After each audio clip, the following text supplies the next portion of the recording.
to Crime in Court.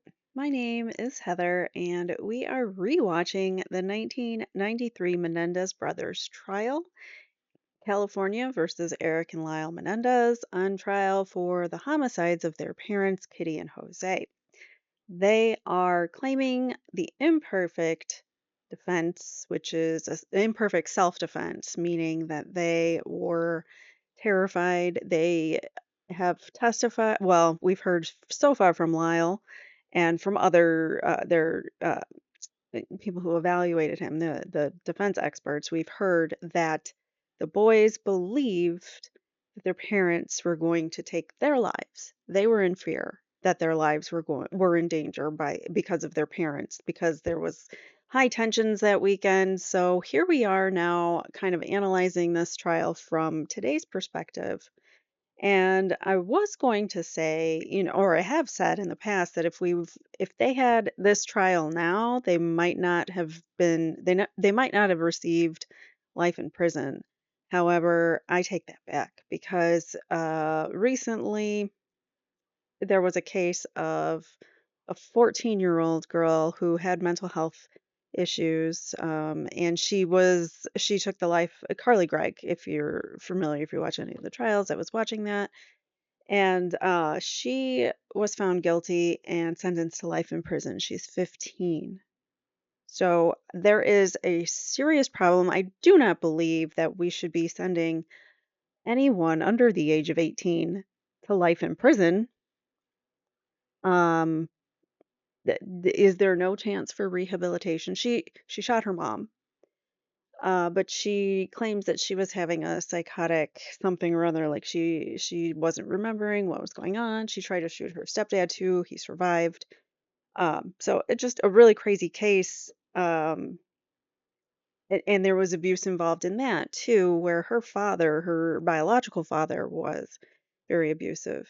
He would do drugs. He may have made her do drugs. He definitely made her chug a beer at the age of 12. So there's a lot of issues with it. And the mother was terrified of the father coming to find them. She had a gun in the house, which is what eventually took her life. So these are things that are still happening today. And juries today still are not getting it.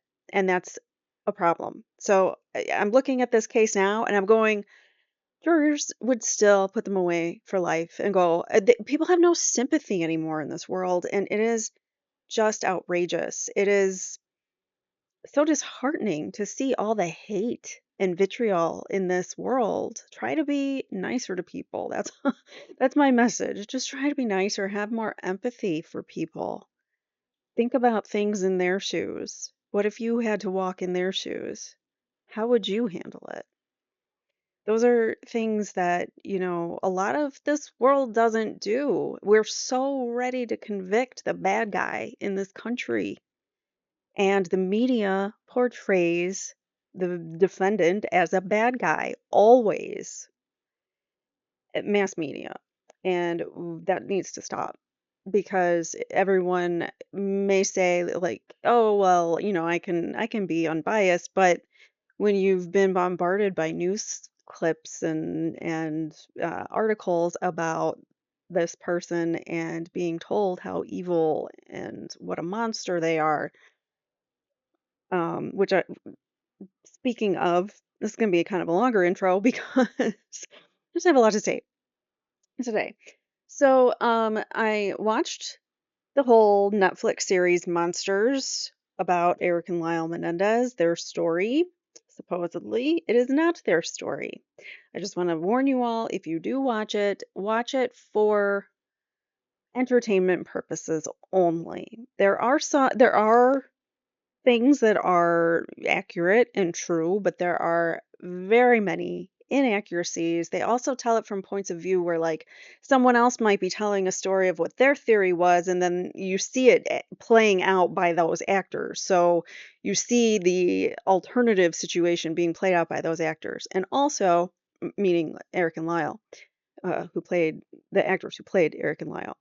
The other thing about that I was going to say was, they're really good actors. The people who, the two young men who played Erik and Lyle, they come off as totally believable. The woman who plays Leslie Abramson, amazing. Like she did a really good job. But my biggest problem with this film or this series was it portrayed them as cold-blooded KI double Lers, which, as we know, that's not how it happened. They were fearful. Well, from what has been testified to in this trial, they were fearful of their lives. They were afraid. Things were escalating in that household. The secret, the family secret, had been outed, and Jose had made it very clear that he would do anything to not let that secret come out publicly, including potentially threatening his own son. So were they planning something? Who knows? But what I really don't like is how the uh, the show portrayed it as they had planned this, it was all premeditated and all this stuff, which that's what the prosecution wants us to believe. So it was kind of like a mix between both sides, if that makes sense. But the boys do come off as empathetic in some ways, in other ways not. And that's I think that's a problem too, because like they even reenacted some of these moments on the scene, and even those moments, like the actors couldn't get it right. So I want you to think, like, if you do watch the Netflix series, pay attention to their emotional reenactment on the scene or in the show versus how emotional Lyle and Erik actually get on the stand, because you cannot fake emotion like this. And anyone who's ever been through anything remotely close to being abused, it's awful and can be terrifying. It can be debilitating. It can change your life, completely change your life. So these poor boys, I just feel so bad for them. Anyways, um, I recommend it only if you go into it the monster series only if you go into it knowing that it's very inaccurate. There are inconsistencies, glaring inconsistencies, especially about how the homicides took place. So I just wanted to give you guys that review. Otherwise, I mean, it was entertaining. It just wasn't accurate. So, and the boys were really good actors as well. So, I'll give it that. Uh, so if I were rating it out of 4 stars, I'd give it like maybe a 2.5, 3. All right, let's drink myself. Oops, I didn't put the title here. I'll fix that. That's part 2. All right, so let's get started here with Erik's testimony. This is direct testimony. Leslie Abramson should be doing the questioning, I believe, and here we go. Mr. Menendez, where do you live? Los Angeles County Jail. And how long have you lived there? 3.5 years. And during the 3.5 years that you have lived there, on how many occasions have you been in sunshine? 10 times. Overall. 10 times? 10 times. And for how long a period on each of those times? 40, 45 minutes. And what's the last time you were in any sunshine? 4, 5, 6 months ago. Is that why you're so pale? Probably. You're not sick? No. You don't No, have any not- skin diseases? No. Do you know who Dr. William Vickery is? Yes. Yes, I do. And how long have you known him? Over 3 years, 3.5 years. And what is he by profession? He's a psychiatrist. And is he someone that you've seen regularly while in the jail? Yes, he's my psychiatrist. He's your psychiatrist? Yes. I think you better come tiny bit closer. Thank you. And does Dr. Vickery have you under a prescription for some medication currently? Yes. And what is the name of the medication? Xanax. And what is your understanding of what it's for? Overall. So that I can sleep and for my nerves. Are you a nervous person? Sometimes. And how often are you supposed to take the Xanax? Twice a day. And are you supposed to take it at night for sleep? Yes. Did you take it last night? Yes. Did you take it the night before? The night before, yes. Now, are you also supposed to take it during the day? Yes, I am. Have you not taken it today? No, I haven't. And are you planning on taking it during the day so long as you testify? Yes. You are? I'm planning on it, yes. Do you know if you will? No. Do you have some concerns about taking it while you're testifying? Yes. And why don't you tell us what those concerns are?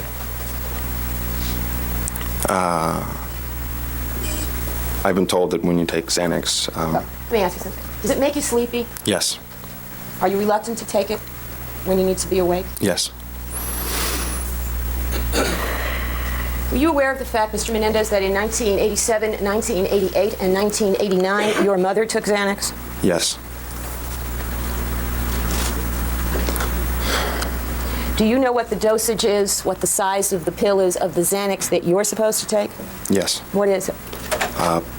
0.25? 0.25 milligram? Yeah. A quarter of a milligram? Yes.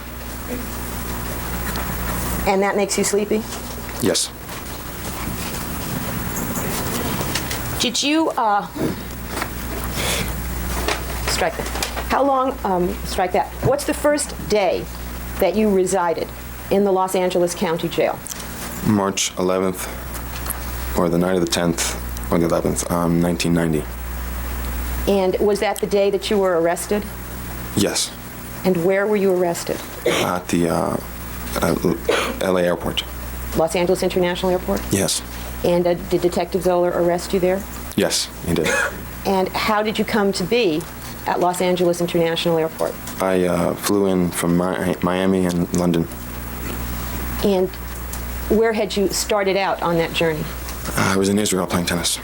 And was your coach, Mark Heffernan, in Israel with you? Yes, he was. And did you fly from Israel to someplace and then stop? I flew from Israel to London, And then from London to? Miami, And from Miami to? LA. Now, did something happen? Did you hear something in Israel that caused you to make that flight? Yes, I did. And what had you heard? My roommate called me and told me that my brother had been arrested. And your roommate's name was? Noel Nedley. And was Noel Nedley a man? Yes.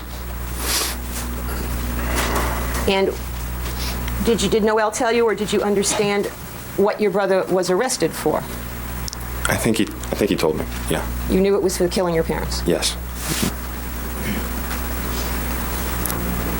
And when you learned that and did you know your brother was charged or being charged or held on a murder charge? Well, I assumed. I mean, I knew it was for the killing of my parents, so So you knew the charge would be murder? yes. Did you learn before you left Israel that allegations had been filed against your brother of special circumstances that made it a potential death penalty case? Yes. No, I'm not sure I knew that before I left Israel, but I knew that in London. You knew at least that was the potential charges? Oh, yes. Yes, I knew that. And how soon after hearing that your brother was arrested did you decide to leave Israel and come back to the United States? Immediately. And did you expect that when you came back, you would also be arrested? Yes. Did you understand there was a warrant out for your arrest? Yes, I did. And did you understand you'd be arrested for the same thing your brother was being held on? Yes. Did you ever consider during that period of time running away? No. Did you consider hiding? No. Did you consider fighting extradition from either Israel or England? No, I didn't want to fight extradition Why? because I wanted to be back with my brother. Why? Objection irrelevant. Sustained. Mr. Menendez, you've heard the testimony of your brother that you and he killed your parents on August 20th, 1989. Did you not? Yes, we did. And what do you believe was the originating cause of you and your brother ultimately winding up shooting your parents? Me telling You telling what? Lyle that You telling Lyle what? Was it you telling Lyle about something that was happening? My dad. Okay. My dad. Your Honor, can I ask a leading question? If you don't ask. My dad. Wait 1 second, Mr. Menendez. Okay, let me ask. No, he was in the process of answering, so there's no need to ask him. Can you answer the question? Yes. Okay, it was you telling Lyle what? My dad had been molesting me. And How hard it is for him to even say the words out loud. He can't even say the words out loud without breaking down emotionally. That's not faked. You can't fake that. Sorry, but no. did you want something from your brother? Is that why you told him? I wanted to stop him. Were you seeking help from your brother? Yes. And when you were in Israel in 1990, did you feel that seeking help from your brother was why your brother was in jail? Yes. Meaning he blamed himself because he told Lyle about what was going on with him and his father, or their father, I should say. And then due to that, Lyle reacted, and they were both in fear then, because Lyle had confronted Jose about it that weekend, and that's why they were fearful. And if it weren't for, I'm assuming he thinks that if it weren't for him telling Lyle, Lyle would have never confronted Jose, and then they never would have gone to buy the weapons, and then they never would have done what they did. So he's blaming himself, I'm sure, for telling his brother that it was even going on.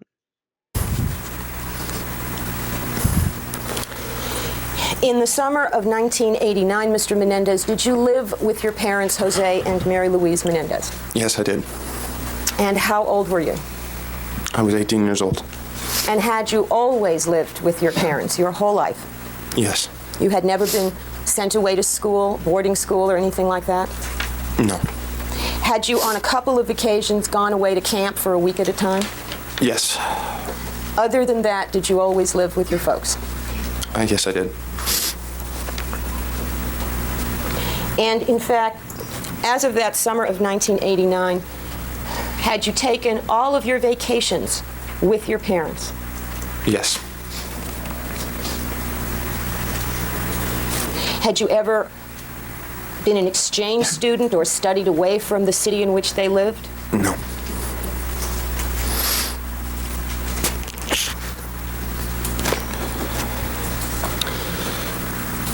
During the years 1986, 1987, 1988, were you aware of the fact that your mother was in a noticeable emotional state a lot?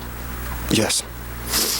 Were you aware of the fact that your mother took medication? This is leading. Overruled as to that question. Yeah, I knew she took medication. Did you see her doing that? Yes. What was the form of the medication that she took? Was it a liquid? Was it pills? It was pills. During the summer of 1989, did that change? Yes. Did you see your mother taking her medication during that summer, or did you notice that she wasn't? No, she had stopped taking it. And had, at the same time that you realized she had stopped taking the medication, did you see any increase in her very emotional states? Yes.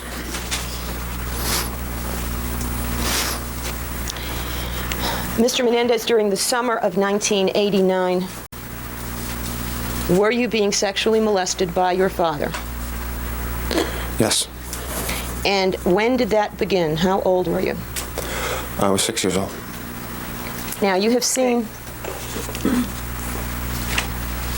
Lyle was the same age, but then eventually, when he was a little older, he told him he didn't like that anymore, not to do it. And Jose said, remember, Jose said, I love you, I won't do that anymore. But then he turned his sights on Erik. You've seen a series of photographs that we put up on the board some weeks ago. Series is 223 to 230. Just in front of you for a moment.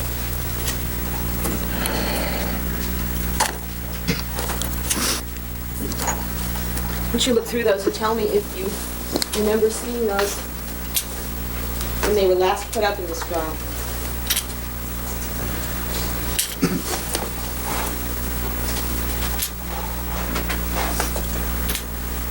Yes. Okay. Yeah. Yes. Except. Are those pictures of your 6th birthday party? Yes. Other scenes of that day? Yes. Now, do you know, and can you remember whether or not the molestation began before or after your 6th birthday party? I was right around then. I believe it was just after. Excuse me? I believe it was just after. After.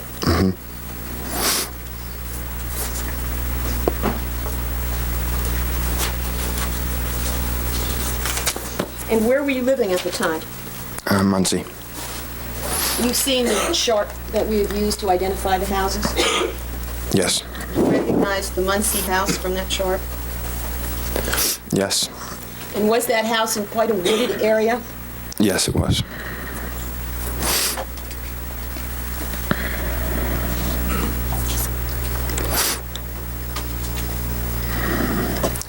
Can you say, Mr. Menendez, that you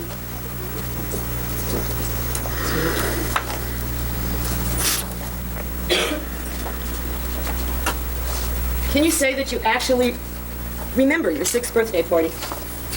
No. You don't? I remember birthday party, but I mean, But you don't know if you remember that one? no.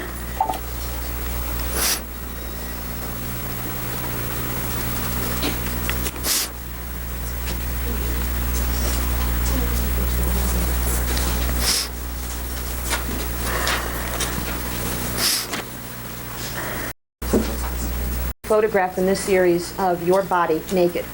Yes. Do you remember that photograph being taken? I remember a lot of photographs being taken, and I don't remember that specific one. The types of photographs, well, your parents both took a lot of photographs of you and your brother, is that right? Yes. Do you remember naked photographs being taken? Yes. And who would take the naked ones? My dad. But you don't remember that specific one being taken? No. Do you recall when it was that you first saw or shown that naked photograph of yourself? Just before I got to court. With while you've been in jail? Yes. So he's just seeing it just recently. He didn't even know of its existence until after the parents were taken out. How long, from the time you were 6 when you say your father started to molest you, how long did that go on?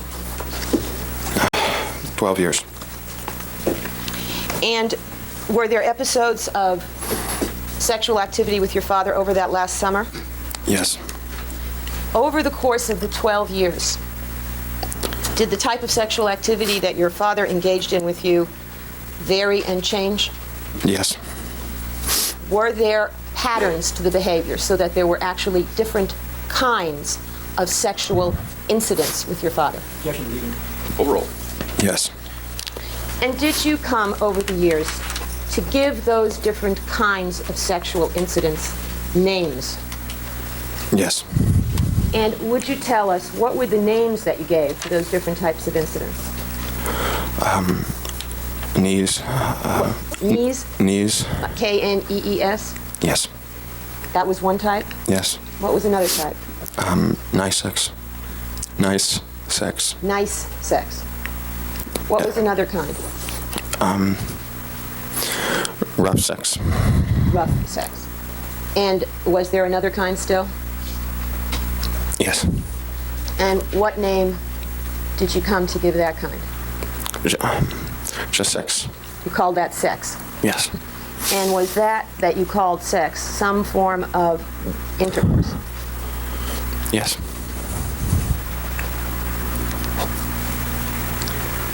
When, before your father died, was the last incident of what you called sex? In May Of what year? 1989. And when, before your father died, was the last incident of knees? In August Of what year? 1989. And that last incident of knees took place in what location? My bedroom. The bedroom that Detective Zoller was just identifying photographs of? Yes. Over the course of those 12 years, between age 6 and age 18, where did most of the sexual incidents with your father take place? In my bedroom. Starting at which house? In Muncie. And did episodes of sexual activity between yourself and your father also take place in the next house you lived in on Mill Road? Yes. And did similar incidents occur when you lived in the house in Pennington on Lakeshore Drive? Yes. And were there incidents in the fancy house on Mountain Avenue in Princeton? Yes. And were there incidents in the rented house in Calabasas? Yes. And were there incidents in the big mansion in Beverly Hills? Yes. Let me just put this in the picture. So in every home that they lived in since Erik was 6, basically. Is this the, I'm just going to show you. This is the naked picture of you that you were testifying about? Yes. Does it embarrass you, this picture? Yes. What exhibit number was that? Your Honor, that one is 232.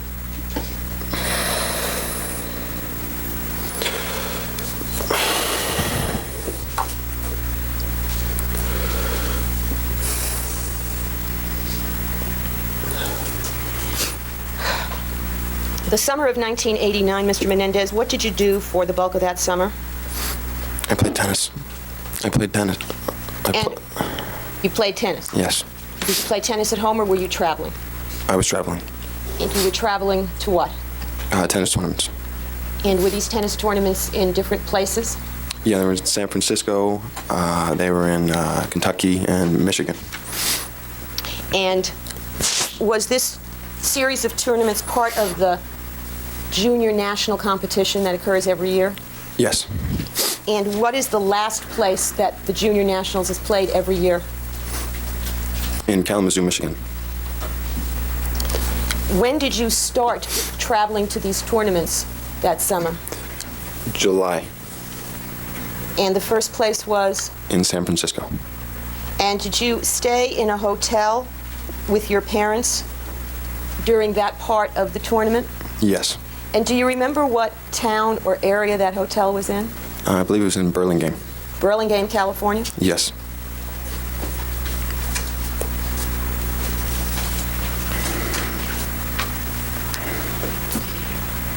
Now let's turn to the last part of this travel in Kalamazoo. What month was the play in Kalamazoo? The tournament in Kalamazoo, the end of the Nationals. It was in August. Now, how were you doing that summer, tennis-wise, in the tournament? In which tournament? Well, let's start with how'd you do in San Francisco? I did pretty well in San Francisco. And the next stop was Kentucky? Yes. What city? Louisville? Louisville, Kentucky? Louisville. How'd you do at Louisville? I did great at Louisville. And after you did great at Louisville, did you sense what your parents' expectations were for the next round? Yes. And what did you sense about their expectations for the next round? They wanted me to win Kalamazoo. And what does winning Kalamazoo mean? Winning, it was called the National Tournament, and it was the biggest tournament of the year, every year. And when you won it, you got a berth into the U.S. Open. But how many other tennis-playing teams were in that tournament? How many other kids were in it? 128. It was the top 128 kids in the country would compete in that tournament. And going into the tournament, were those 128 already ranked based on their previous tennis play? Yes. And do you know what you were ranked going into Kalamazoo?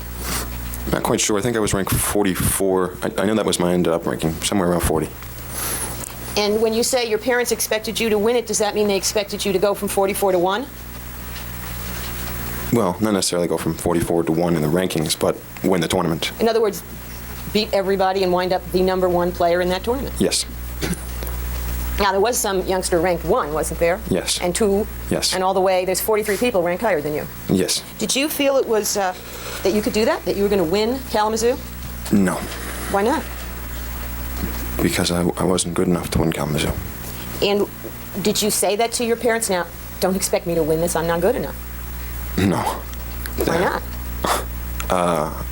Well, my dad and my mom wanted me to win Kalamazoo, so I told them I would play my hardest, and my dad said, no, you want to win it. So you wouldn't say to him, Dad, that's not realistic? No. In fact, over the course of your entire life, did you feel that your parents had expectations for you? Yes. And did you ever feel those expectations were perhaps too high? Yes. And did you ever tell them, I can't do what you want me to do? No, I don't remember saying that, and I wouldn't have. No, because the boys weren't able to stand up to Jose, especially Erik. Lyle could a little bit more because he had more favor with Jose, but Erik definitely couldn't stand up or, you know, tell Jose no. That was never an option. Never an option in the house. You couldn't just tell Jose no. You wouldn't have? No, I wouldn't say that. Did you play hard at Kalamazoo? Yes. Did you train, in addition to the actual matches, were you on the tennis court playing and training in between? In the morning and at night, before and after the match. And was the weather particularly difficult during that tournament? Yeah. What was it like? There was a heat wave going through, and there was a heat wave when I was playing in Kentucky, and then continued over when I was in Michigan. It was pretty hot. Did that make it difficult for you to play in Michigan? Yes, it made it difficult for everyone to play. Had you been training hard and working hard all summer? Yes. What kind of physical shape did you feel you were in Kalamazoo? By the time when I started the summer, I was in fantastic physical shape. But after having to play and train every day for 6 or 8 hours a day throughout the summer, until I got to Kentucky, I was in good shape. But when I was in Kentucky, I almost passed out on the court because it was too hot, and I played like 9 or 10 matches in a period of like 5 days, and so I was exhausted by the time I got to Kalamazoo. So I wasn't in the shape I wanted to be in when I got there. How'd you do at Kalamazoo? I did really bad. I did pretty badly. And was there a reaction on the part of your father to the way you played Kalamazoo? Yes. And was this a reaction you had seen in the past, or was it different? It was different. Now, in the past, if you had lost a tournament, how would your father react? He would get extremely angry and yell, sometimes hit me, or have some sort of sex with me. Sex was a punishment? Yes. Was it always a punishment, or only when you were a teenager? Only when I was a teenager. And did he have an angry reaction when you lost in Kalamazoo? Yes. How is it different than the previous angry reactions when you lost? Well, I've never seen him not be able to speak. He got so angry, and his muscles tensed up, and his face tensed up to such a degree that he could no longer talk. And where were you when you saw this reaction of his? I was in the car. And the car going from where to where? From the tennis court to my hotel. And did you find that, what was your reaction to his getting so angry he couldn't even yell at you? I was scared. I didn't know what he was going to do. I'd never seen that happen before. I can't hear you. I didn't know what he was going to do. I'd never seen that happen before, and what he was saying scared me. What did he say that scared you? He said that he was yelling and telling me how awful I'd played, and telling me that everything that I'd ever played for came down to this one tournament, which I failed, and that everything I had ever played in any match I'd ever practiced for was meaningless now, because this was the tournament. This was the tournament, and it was my last junior national tournament, and he was telling me that I failed, and to the point where he could no longer speak. So that's what he said before he could no longer speak? Yeah. And did you think that there would be serious consequences to his anger? Yes. Did you know what they would be? No. Now, before this loss, and his anger, was there a plan for you and your mother and your father to go somewhere from Kalamazoo together? Yes. And where were you all supposed to go?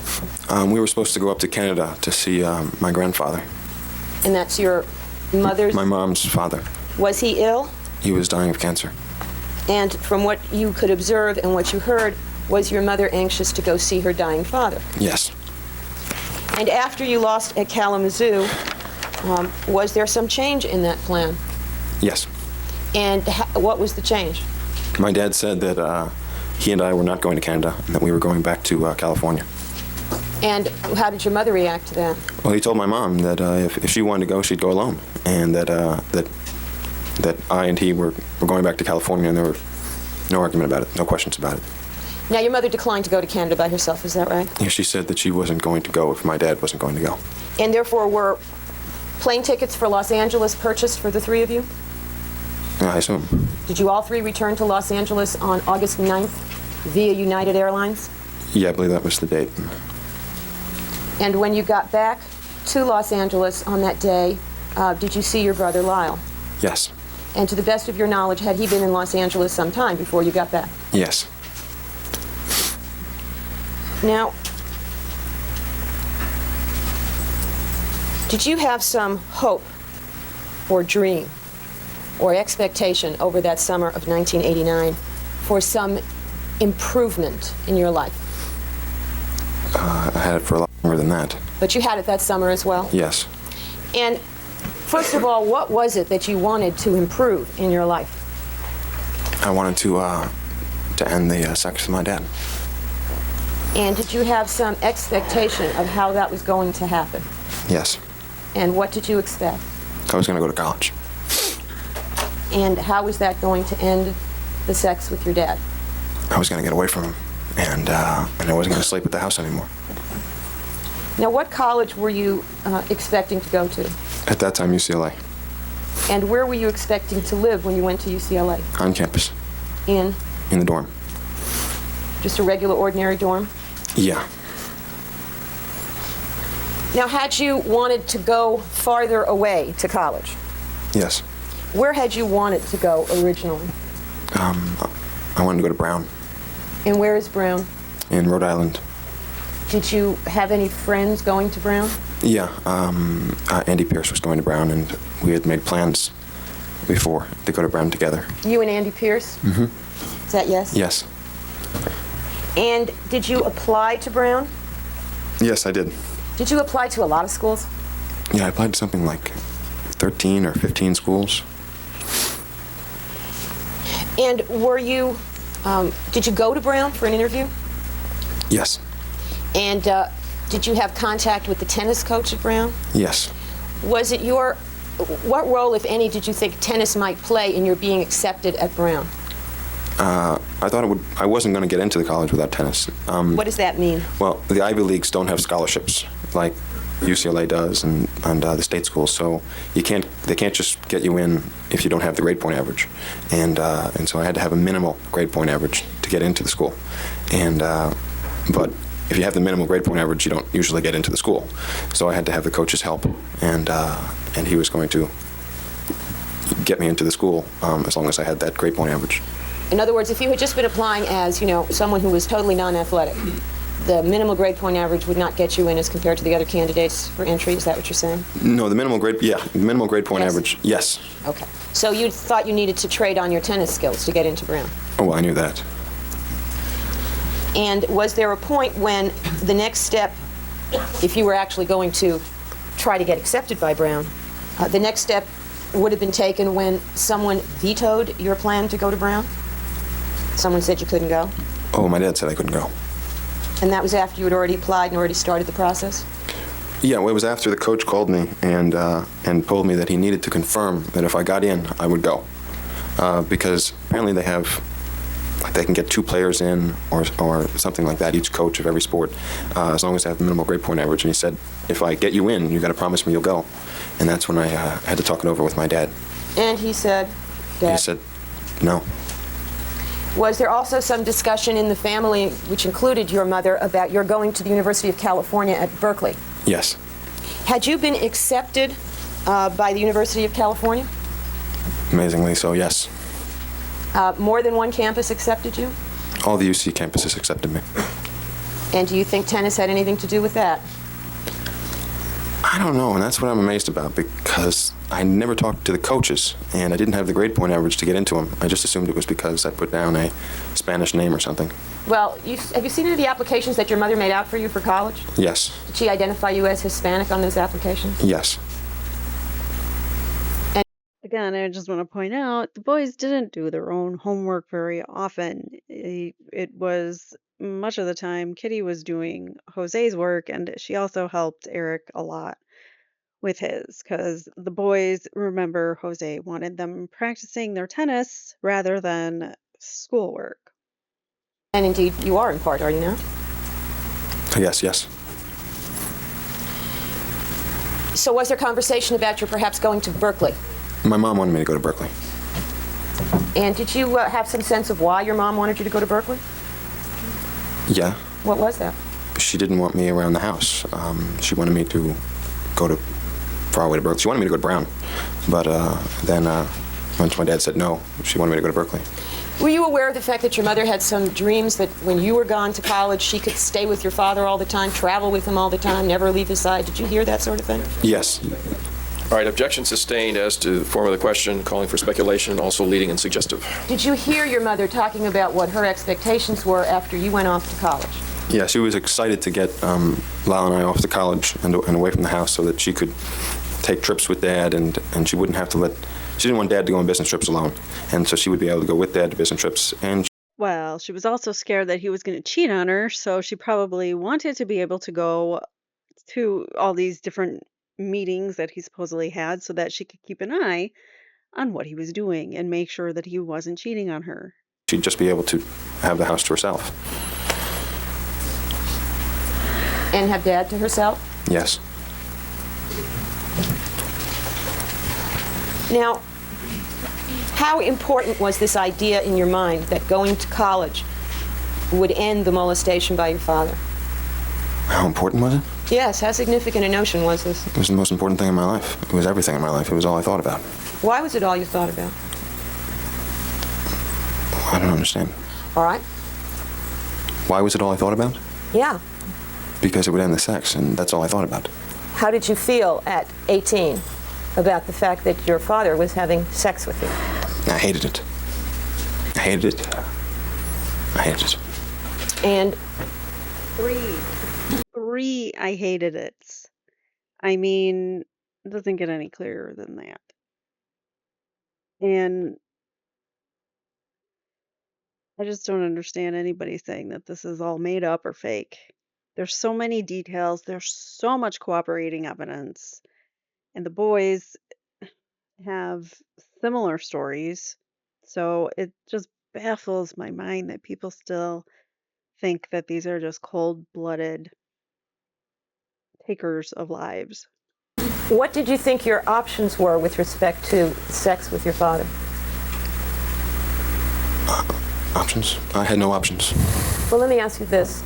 Did you, over the course of the preceding 3 years, ever consider killing yourself? Yes. And what was the reason, as far as you understood it, why you thought about killing yourself? Because it would end the sex.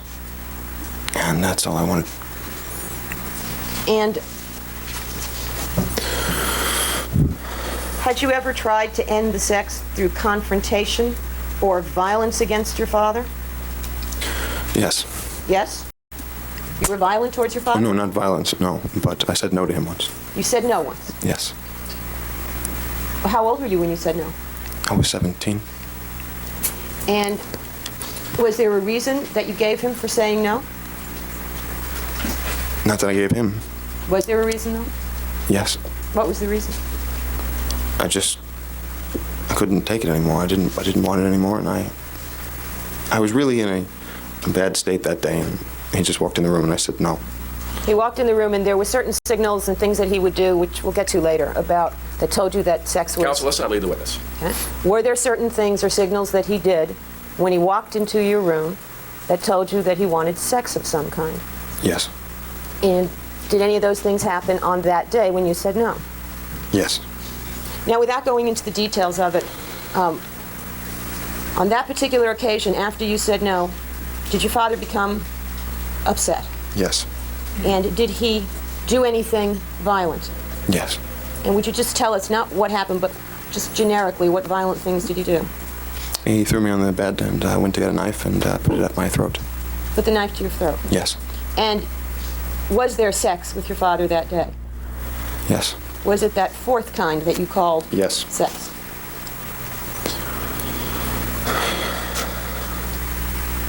Now, after you returned in the summer of 1989, in August, from Kalamazoo, did you have two separate talks with your father concerning your future in college? Yes. Could you tell us, first of all, about the first such talk? Do you remember how it took place? Yes. Well, would you tell us? Where were you with your father for that first talk? I don't remember what the restaurant's name. I think it started with an H. I was out for breakfast with him. At a restaurant? Yes. And do you recall approximately how many days after you returned from Kalamazoo this took place? Just a few days. I can't tell you the exact. I can't tell you. Speak up. I can't tell you the. I can't tell you the exact day. You were alone with him? Yes. And what did he? What was the conversation? Even though he's speaking into a mic, it's likely they cannot hear the amplified sound in the courtroom. So, which is like so stupid. Why do you have a mic if people in the courtroom aren't able to hear it? But we're able to get it in the audio feed, and we can hear it just fine. But people within the courtroom can't hear him as well, I guess. Conversation about? It was about what I was going to do in college, after college. It's about what you were going to do in college and After college.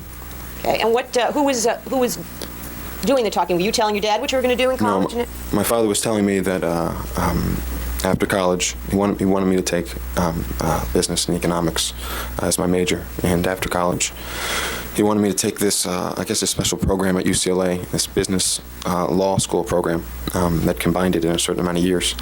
And then after that, he said that he was going to move to Florida right at the end of that, and we were all going to go into business. He was going to go into business with me. Who's we all? Lyle, Mom, me, Dad. Okay. So he was telling you what your future was going to be. Yes. Is this the future you had planned for yourself? No, but I mean, I hadn't really planned a future for myself. You hadn't decided what. He didn't know he could. He didn't know that he could plan his own future however he wanted to, with his own desires and talents and skills and what he wants to do instead of his dad. But since his dad has been telling him his whole life how he should act, behave, what he should do in his life, it almost renders Erik helpless in the sense that he doesn't know how to plan for himself. He doesn't even see that he can plan for himself and make a life for himself outside of this home. Obviously, when you're young, you don't know that, or, the world is a little bit different when your whole world is living at home with your parents. So he didn't even know that, once his world started to open up to college and things like that, that he could take his own path. But not if Jose had anything to say about it. Kind of work or career you were going to do, had you? No, I didn't know what I was going to do. And was your father presenting this to you as an idea that he wanted you to think about, or was this a done thing? No, this is what I was going to do. And that's why he was talking to me, because I needed to get the grades at UCLA to get into the program. And he was concerned about that, and so he was concerned about that, so he was telling me that I was going to have to really, really, really work hard to get the grades, and therefore my tennis was going to have to drop. Okay. And what did he mean by your tennis was going to have to drop? Just that he wasn't sure whether or not I was going to be playing on the team, and he hadn't decided yet whether or not I was going to be playing tennis at all. I guess it depended on the grades I was getting. My sense was that he hadn't decided, but he wasn't going to let me play tennis anymore. Okay. He wasn't going to let you, not the school. It had nothing to do with the school's rules about, grades or whatever. It was Jose wouldn't allow him to play tennis. Words matter. Listen to the ways that he says things. Now, the team that he's talking about which team is that? The UCLA team. And how good a team did UCLA have? I think that year they were number 1 in the nation. I'm not quite sure. A good team. Yes. And had you been promised or assured a place on that team? No. Were you still supposed to be trying out for it? Yes. In fact, Mr. Menendez, were you originally supposed to go somewhere after Kalamazoo, after the Canada trip? Were you slated to go somewhere? Yes, I was. Where were you supposed to go after you visited your dying grandfather? To a tennis camp in Florida. And what was the purpose of your going to a tennis camp at that point? To train for the tryouts of the team. To see if you could be good enough to get on the UCLA team? Yes. So what is your father telling you? Is you're not on the team yet, right? Yeah, he was telling me, well, my father expected me to make the team if I tried out for it. I guess that didn't work into his calculations, I don't know. But he just told me that he hadn't decided whether or not I was going to be playing on the team, that he hadn't decided whether or not I was going to, he wanted me on the team, and that he would let me know before tryouts. Now, was this a new experience for you, your father sitting you down and telling you what you were going to do with yourself and your life and your sports and your work and all of that? No. Was this very typical? Yeah, that's what happened. So, did it, however, bother you? In some senses, in some ways. In what way did it bother you? Well, it bothered me because it was a big challenge for me to get on the team. They didn't have a junior varsity team. They cut that program, so it was just the varsity team. There were only like 13 or 14 players that made it, and so it was a big challenge. And I was really working to get on the team, and I was looking forward to it. But in a sense, it was sort of a relief if the pressure ended. What pressure? The pressure of tennis, of just the. I felt part of me didn't want to play on the team because I didn't want to have the pressure of winning the matches at the tournament. At the matches that they played. What was the source of the pressure? Was this in your head? Was this the coach of the tennis team? No, it was my father. Your Honor, if we're going to take a morning break, this is. All right, we'll take a recess. We'll resume at 20 minutes after. In addition to telling you what your career was going to be and what you were going to study, did your father say anything about how and where you would live after college and graduate school? Yes. And what did he say about that? We were going to live in Florida. Who's we? Lyle, my mother, I, and my father. And in what kind of setup, if he described such a thing? I'm not sure if he described the setup then. I know what the setup was, but I don't know if I know that from after or before. I know that it was going to be on some sort of an island and a big house with other houses, but I don't remember. They were going to live on an island near Florida with with a big house and some other houses nearby. So what, he was going to buy an island or something? I don't know. Crazy.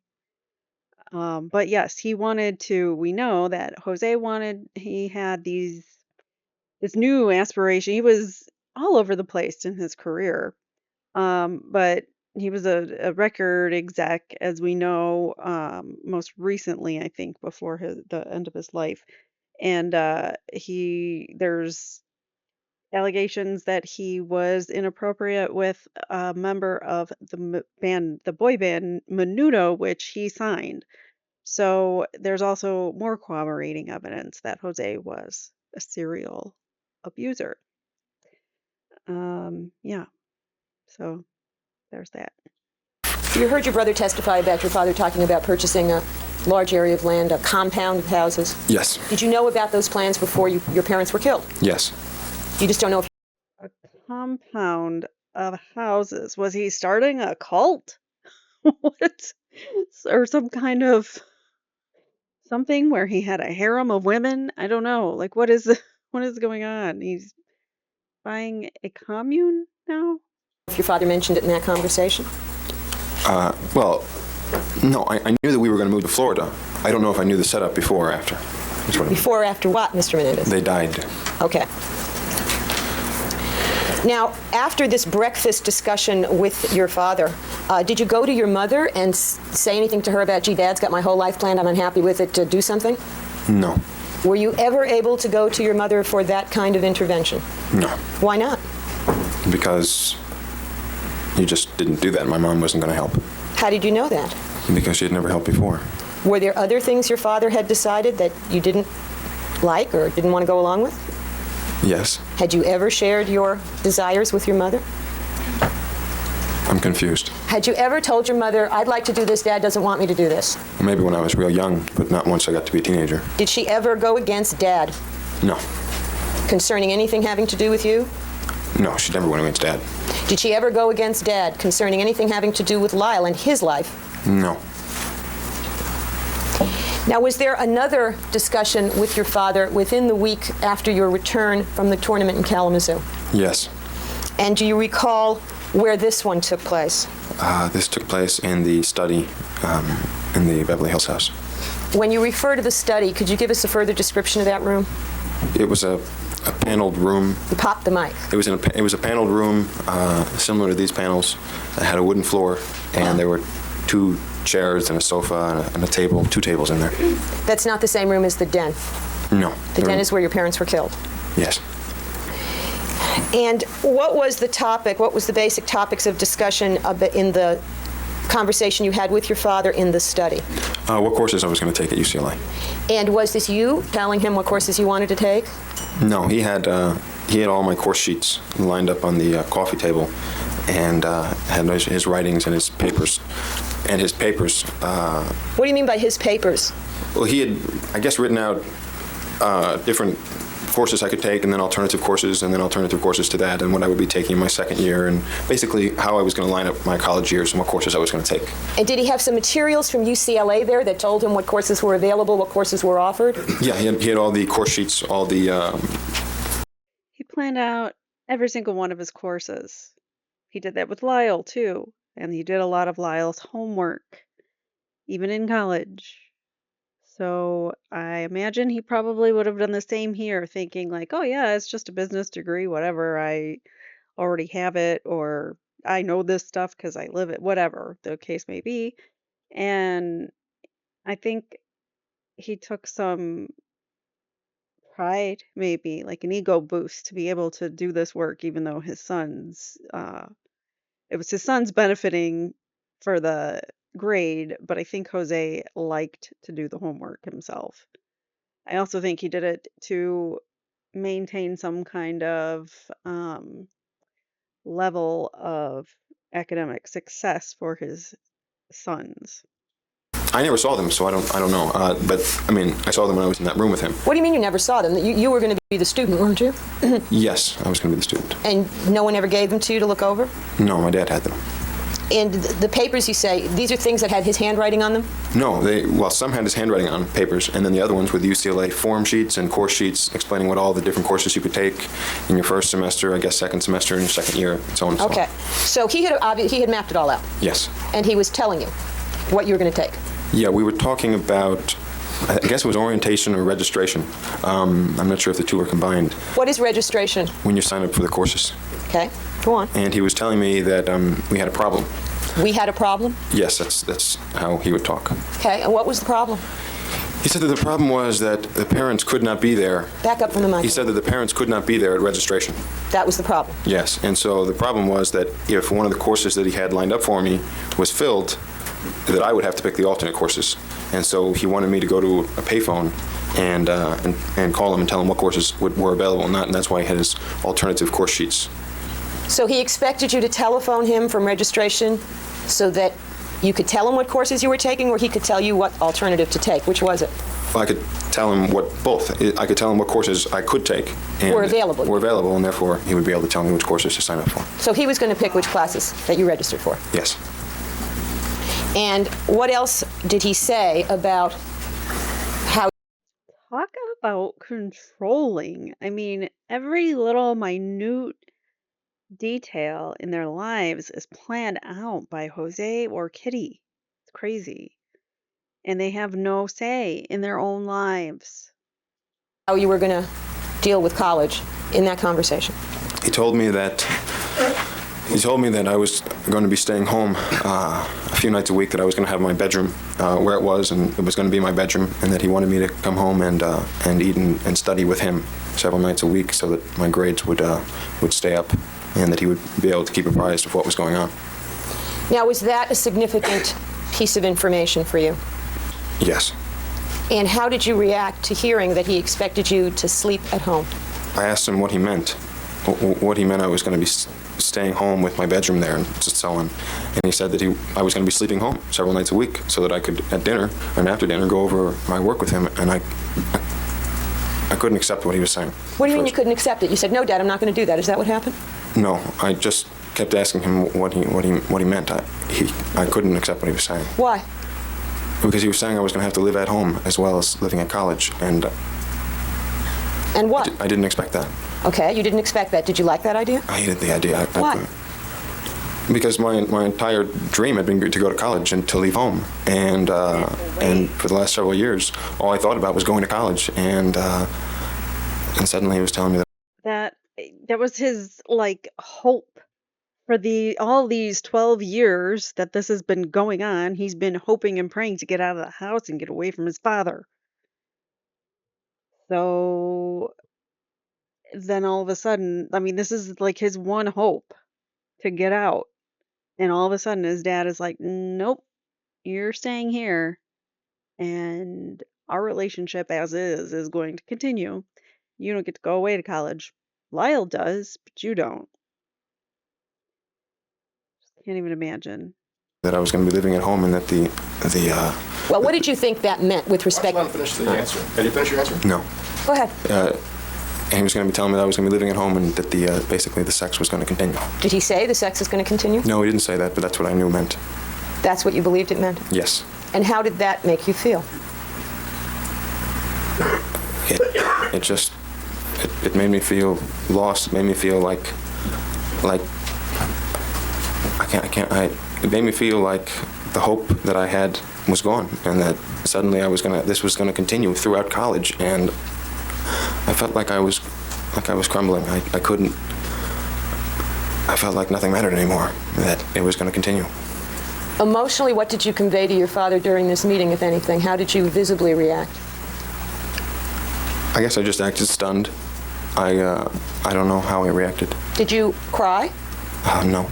Did you ask him if you couldn't stay at school or take other classes? No, I knew what he was saying, and I knew there was no arguing about it. I asked him what he meant several times, and he spelled it out for me pretty clearly, and I just realized what he was saying. And do you recall what time of day this particular conversation took place? Yes. When was it? Late afternoon. And after that conversation, what did you do? I went up to my bedroom. And what did you do? I just laid in my bed and cried and felt sorry for myself. And what were you sorry about? I was sorry that it was going to continue, that I wasn't going to get away from college, and I just didn't care about life anymore. I didn't care about things that were going to happen. I couldn't let this go on with my father, and I didn't know what to do. Well, what did you consider? I considered just killing myself. Did you consider killing your father? No, not at the time. That's key right there. He never even thought about taking his father out for the horrible crimes he committed against him. He immediately thought about taking himself out. So that is another point, that this was not necessarily premeditated or planned for weeks like the prosecution wants you to believe.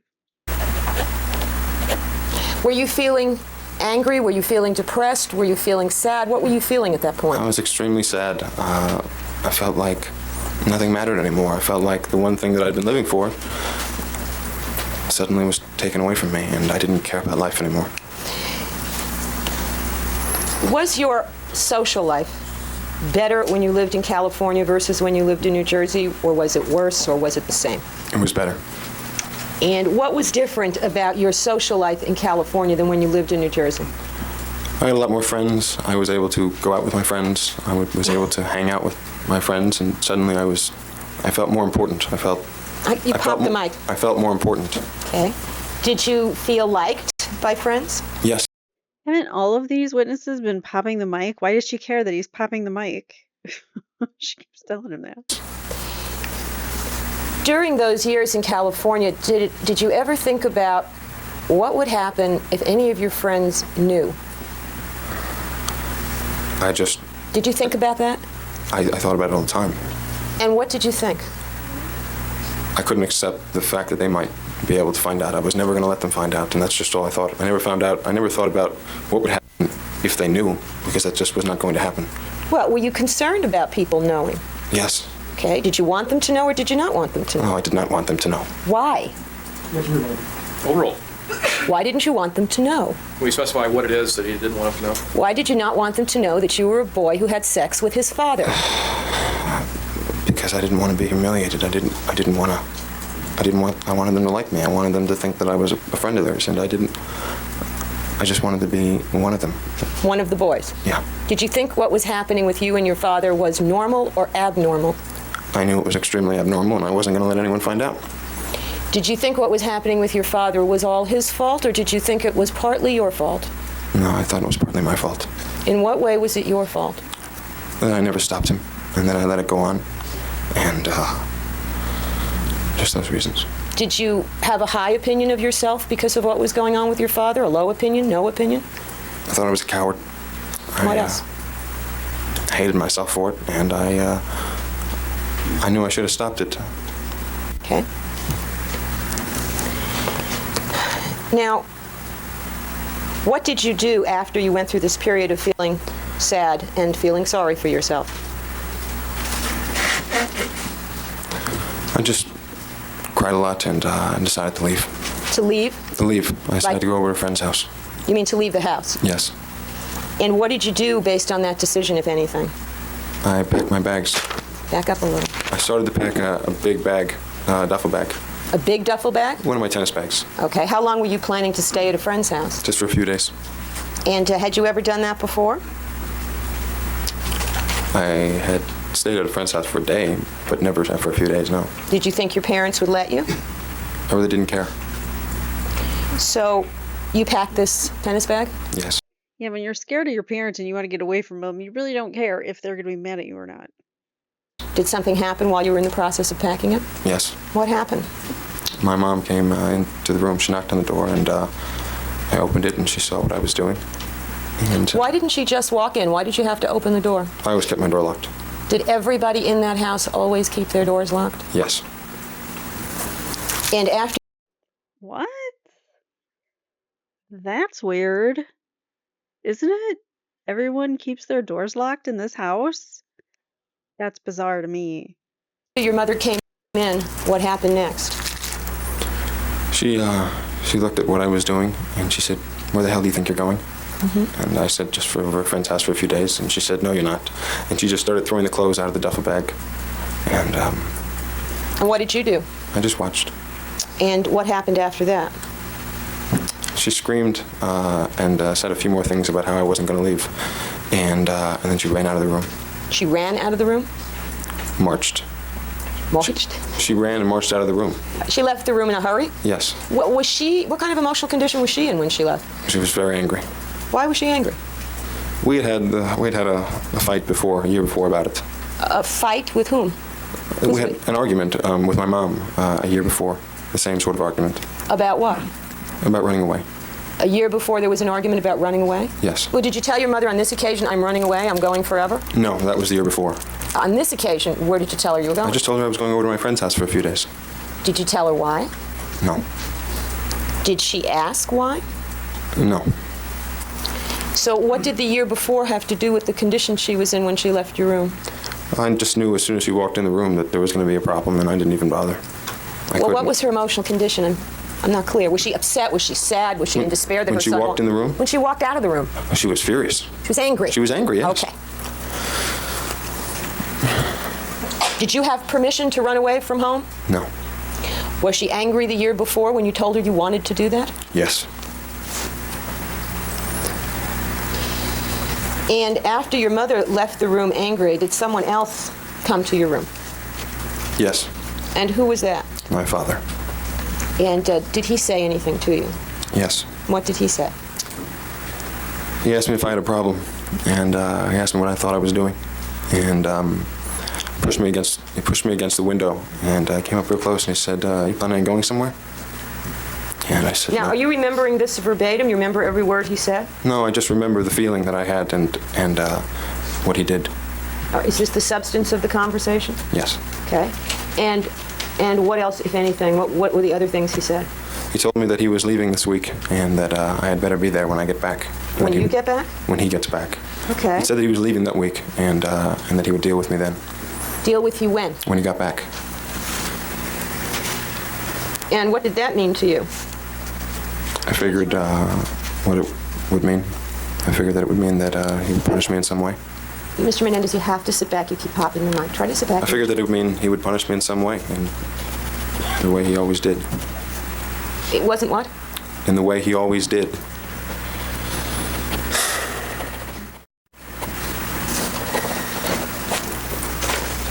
Did he strike you during this conversation? No.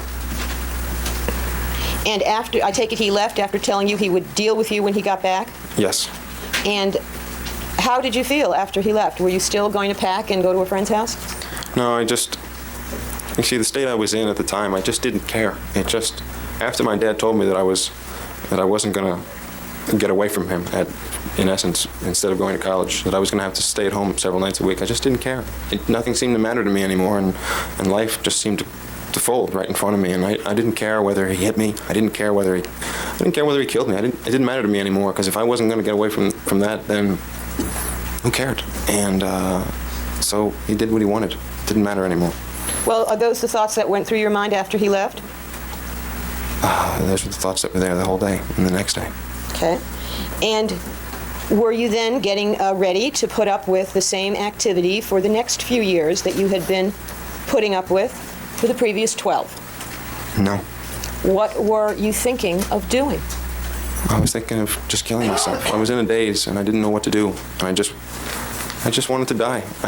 Life no longer mattered, and I didn't know what to do. I thought of telling Lyle. I thought I couldn't do that it would be too embarrassing, and that I couldn't admit it. And I just... So two things occurred to you. One, to kill yourself, and the other, to tell Lyle? Yes. Over the years, the 12 years, had you ever told Lyle? No. Were you ever accused by your father of having told Lyle? Yes. And approximately when was that? When I was about 11. When you were about 11? Yeah. Lyle would have been 13 or 14? Somewhere right around there. And on that occasion when your father accused you of telling Lyle, was it true? Had you told him? No. Now, on this occasion, you said you considered telling Lyle. Yes. What do you think Lyle could do? I really didn't know. I really didn't. It wasn't a thought that I had planned out. It was just a thought because I didn't really want to die, and I was very afraid that I would. And maybe it was partly to tell Lyle, because that's what my dad always never wanted me to do. I don't know. I needed help in some way, and I just thought about telling Lyle. Did you think about ways to kill yourself? Yes. What ways did you think about? I thought about just hanging myself. I thought about cutting my wrists. I thought about driving off a cliff, something that I wanted to do before. Had you, in 1986 and 1987, come across any suicide letters written by your mother? Yes.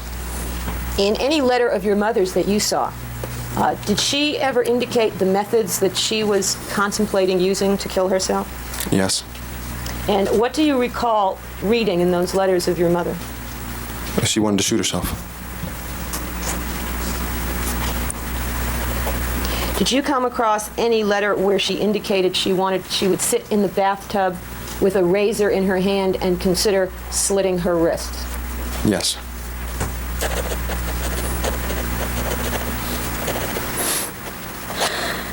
Did you picture yourself doing that after this confrontation with your parents? Yes. I had pictured it many times before. Had you thought of suicide before this week? Yes.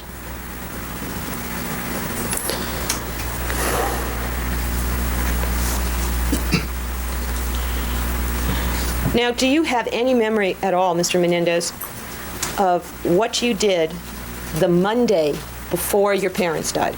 No. Do you have a memory of every single day that summer?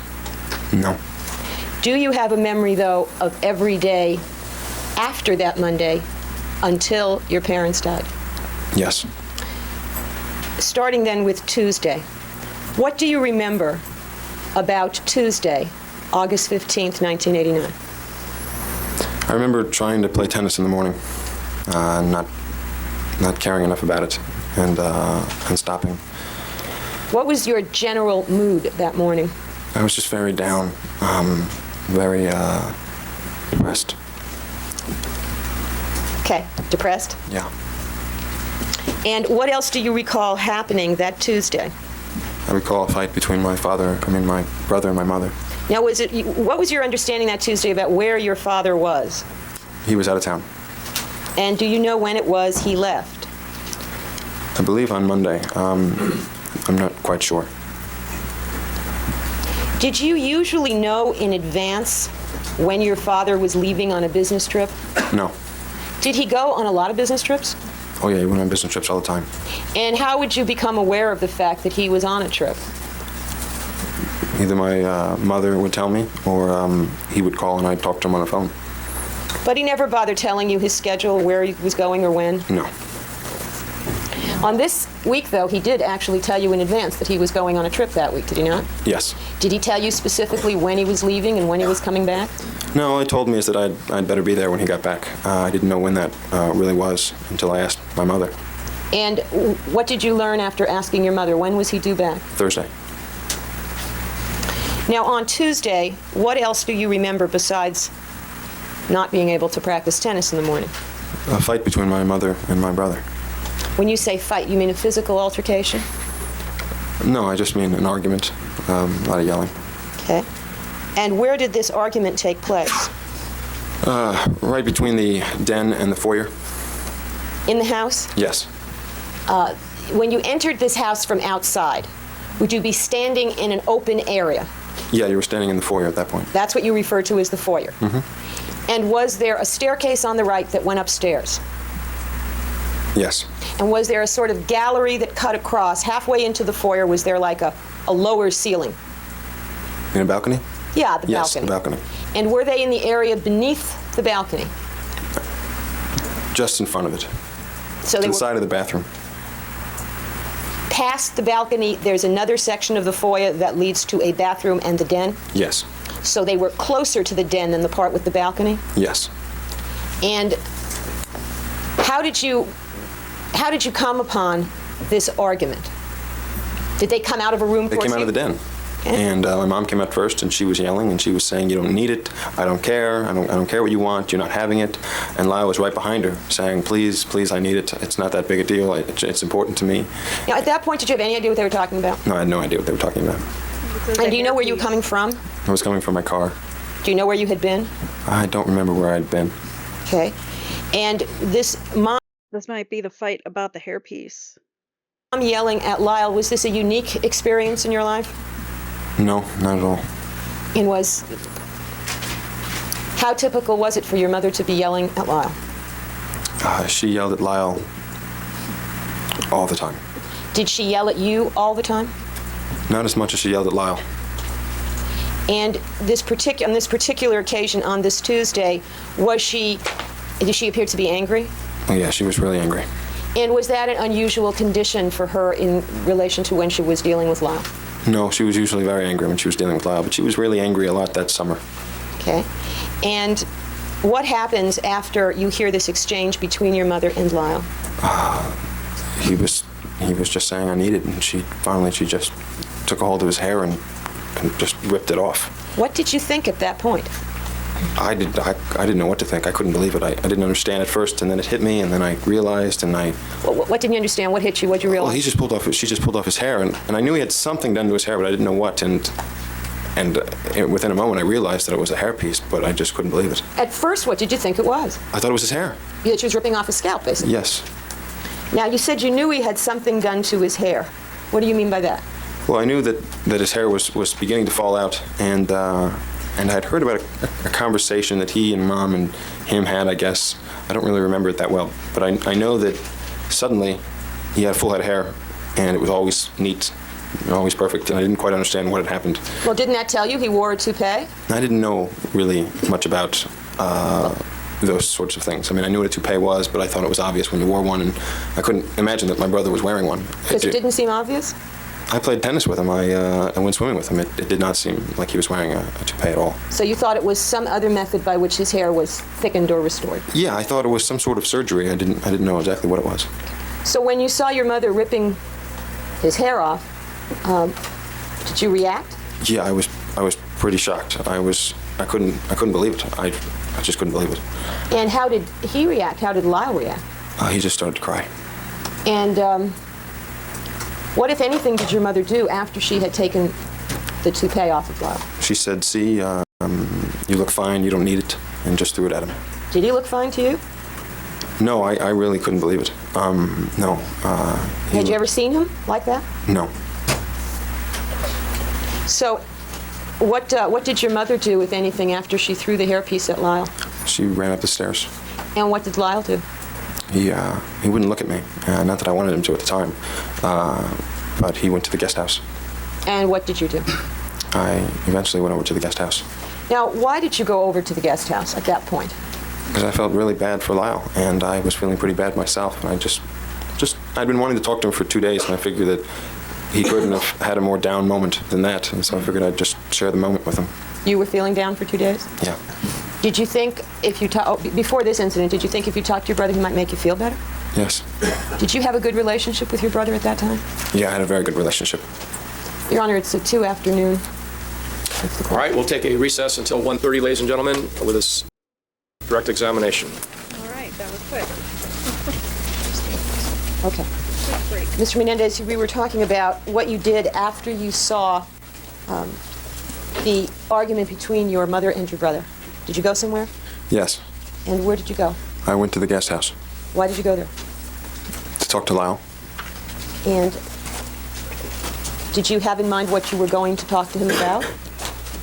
Not really, just that, I understood, or I didn't mind that he wore a hairpiece and that I was feeling down too, just to talk to him, to comfort him. And when you got to the guest house, did you see your brother? Yes. Where was he? He was in the bathroom fixing his hairpiece.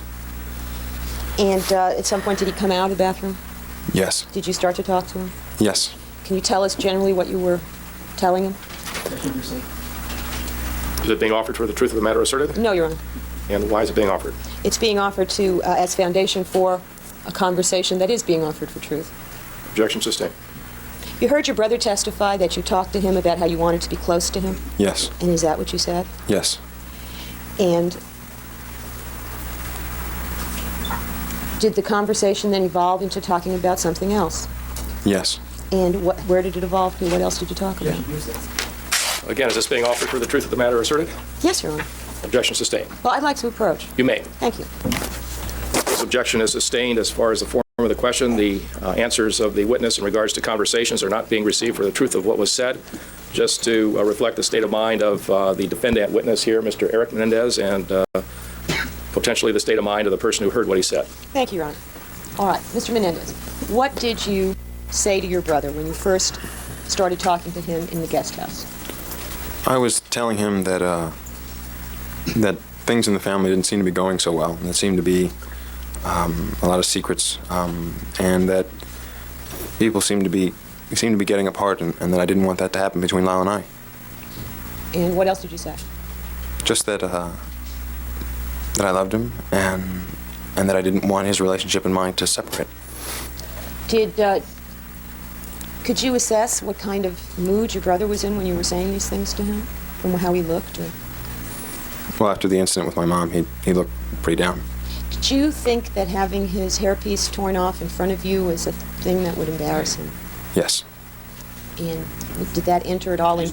I'm sorry, I've got the mic covered wrong. Did that enter at all into your decision or desire to go talk to him?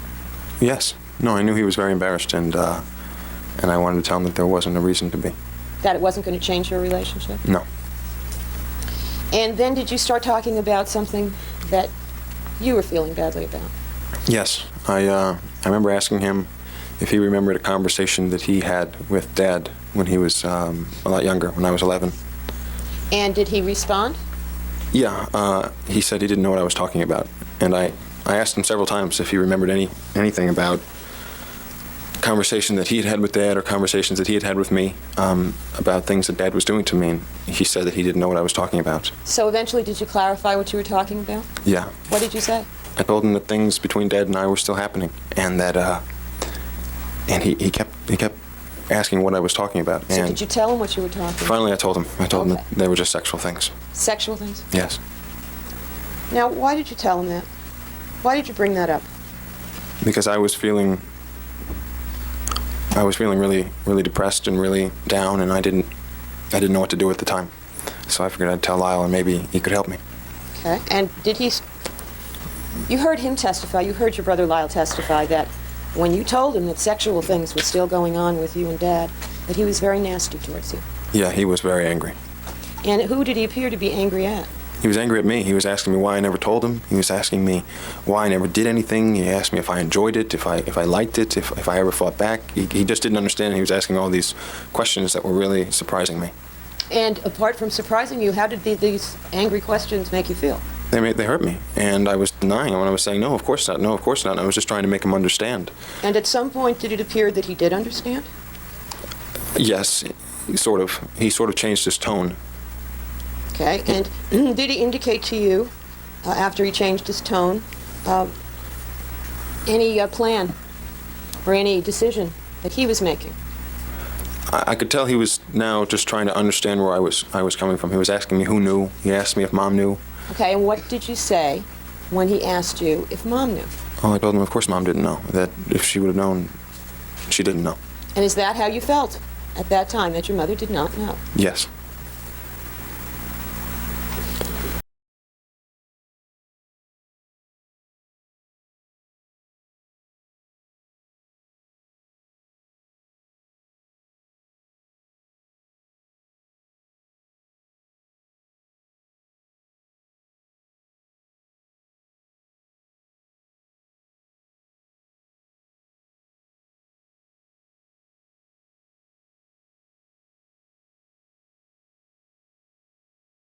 I hate when I mute myself and then I talk.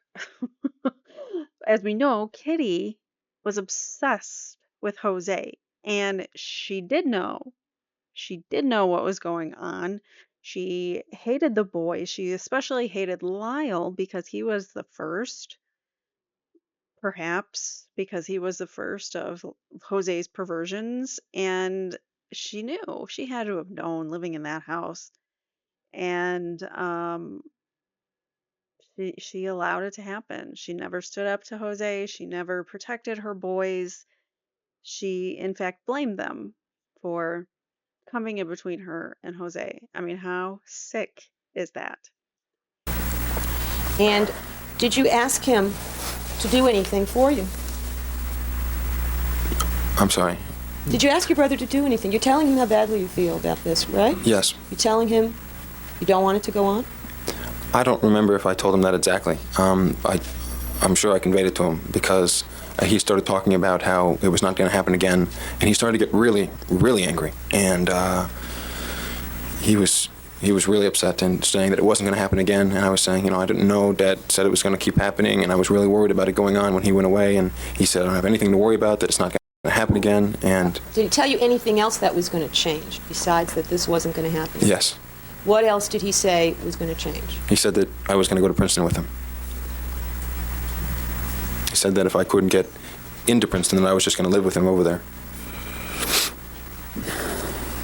And did he tell you how these changes were going to come about? Yes. And what did he say? He said he was going to talk to Dad. Talk to Dad about what? Again, so Erik tells Lyle what's going on. So that's the catalyst for Lyle to go confront Jose.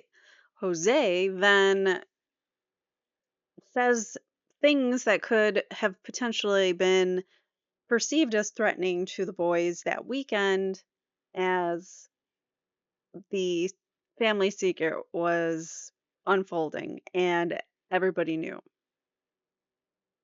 what? About stuff that had happening between Dad and I, and he said it was going to stop, and that I shouldn't worry about it because it was going to end, and he was going to make sure of it.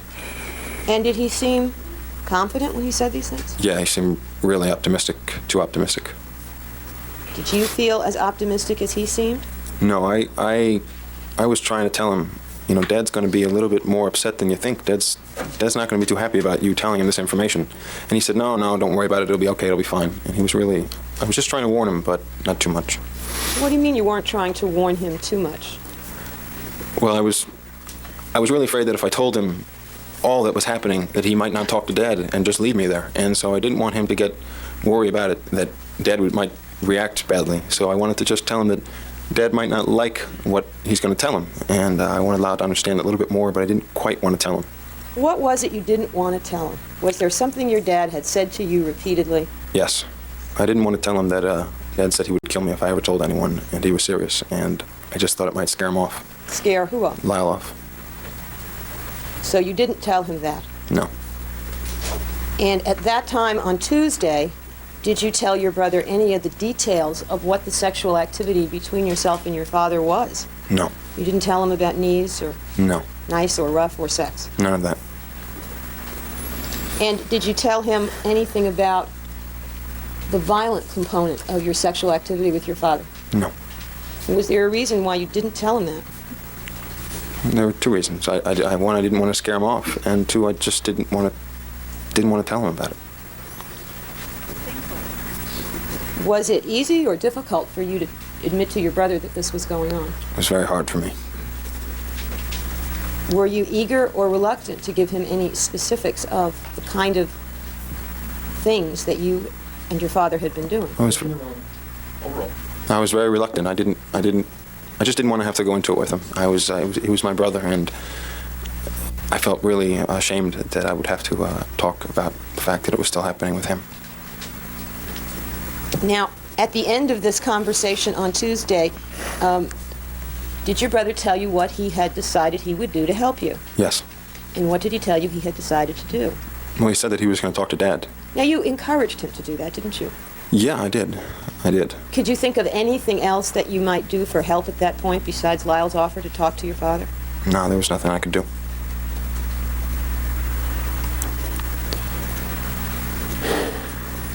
Were you apprehensive or worried about how the talk might come out? I was very nervous. I was really nervous about how Dad would react. I really didn't think Dad was going to react well, but I was hoping that he might. I was hoping that Lyle might do what he seemed like he said he was going to do. Had you noticed over the years that your father spent a fair amount of time talking with your brother? Yes. Did you believe that your father and your brother had a different relationship than you had with your father? Yeah, he had a much different relationship. And as you were growing up, did you feel that the family as a whole had some respect for Lyle? Sustained. What did you think of your brother's intellectual ability? I thought he was very, very intelligent, and Was that just your view, or did anybody else in the family share it? Overall. that's what my dad and my mother thought. And what did you think of Lyle's verbal skills? Well, he was good in all of that. He was intelligent. He was a good speaker.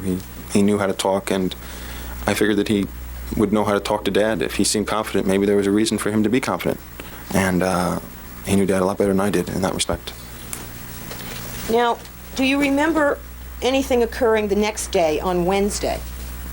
Yes. Do you remember going to lunch with your brother as he testified? Yes. And what was the topic of conversation at that lunch? How I was going to live with him, and he decided that either I was going to go to Princeton with him, or he was going to come and live with me at UCLA, and he seemed excited about that. Was that a prospect that you relished as well? Yeah, I thought that would be great. Although I was trying to tell him that he shouldn't be so optimistic. But did you, on that occasion, tell him about your father's threats or his violence or any of that? Overall. No, I didn't. Again, I didn't tell him about it at all.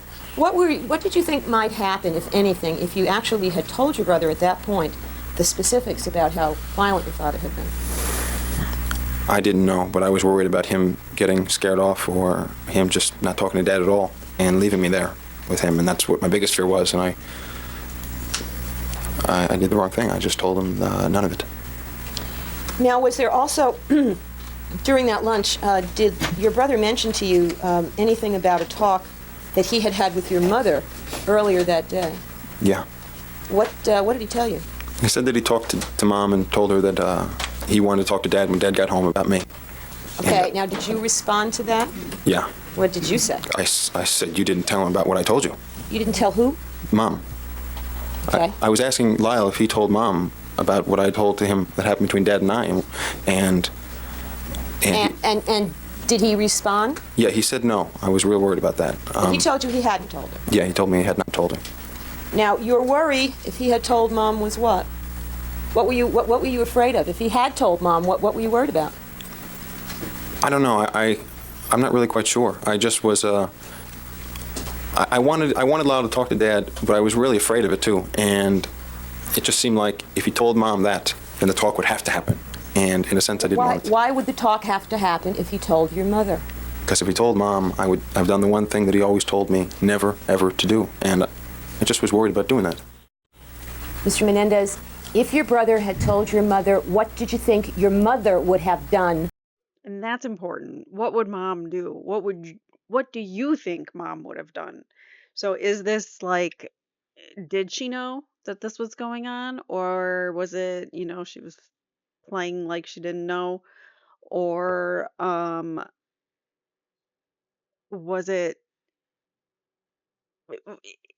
in this situation, if she didn't know, how would she react? Would she go to the kid's defense? That's something. Or would she say, "No, you're a liar"? I mean, how would she react to that? It's you're scared too because she's not very motherly or doesn't often stick up for you or take your side. So she could perpetrates the abuse as well. So it's not like you have a safe parent to go to at all because both of the parents are very unsafe. Oh, she would talk to my dad. Okay. Even though he was out of town? Yes. Did they talk every day, as Yes. far as you knew? No, he always called home. Did your mother tend to talk to your father more than once a day? Yes. Was that true for as long as you All of lived my in life. that family? And based on your experience in the family, did your mother tell your father everything that you guys were up to? Sustained. Was it your experience that if something happened, if you had done something wrong or got into trouble, did your father know about it, even if he wasn't home when it happened? Yes. And did your mother over the years ever say anything about telling your father what was going on in the house when he wasn't there? She would always threaten to tell Dad, and sometimes she'd do it right in front of me at the dinner table, or I could hear it in their bedroom, or when he got home. Otherwise, she would just threaten, if you do this, I'm going to tell your father, or... With respect to things you actually did that upset her or annoyed her, did it appear from your father's reactions that she always told him? Yes. Did you feel that you could trust your mother to keep information from your father? No, definitely Did you not. ever feel that way? No.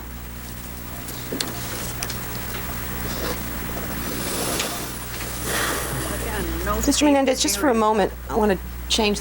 No parent that he can turn to. Both parents are unsafe, and he knows it's not a good situation. He doesn't feel like good will come if he goes to a parent seeking help from them. The subject.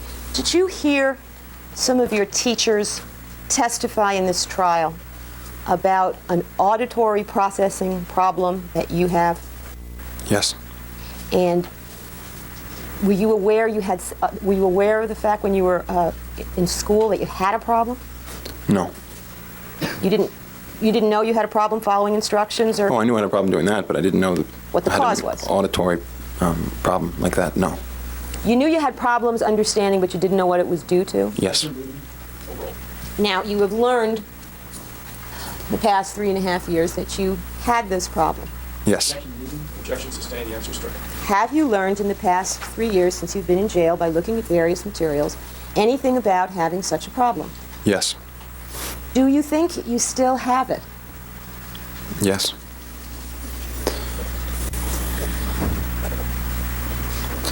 And is this the kind of problem where you know that you don't understand what you're hearing, or do you think that you do understand what you're hearing? If you look puzzled. You don't understand the question, do you? I think so, yes. Okay. You didn't understand the question? No. All right. Has it been your experience that you hear something and you thought you understood it and only found out later that you got it wrong? Yes.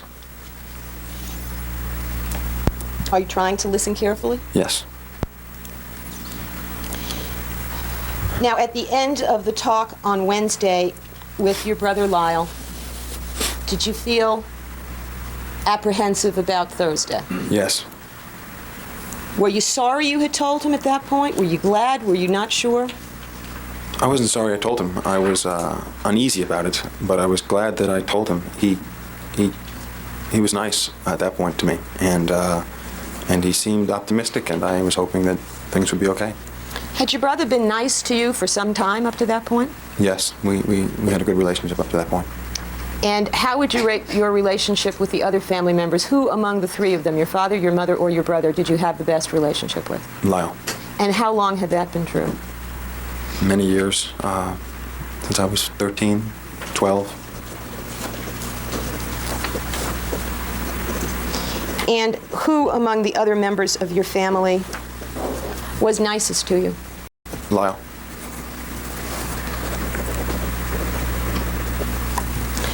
Turning to Thursday, were you home in the early part of the day, you think?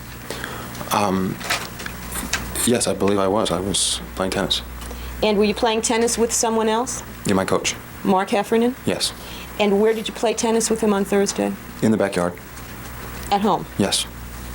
And your father was expected home from the trip when? Late afternoon, early evening. Like around Did you 6. have a specific time that you knew about? Yeah, I think it was about 6. I think that was the time that I had in my head at the time. Sometime later in the day after you had your tennis lesson with Mr. Heffernan, did you leave the house as your brother has testified? Yes. And did you come back real late? Yes. And why did you stay away?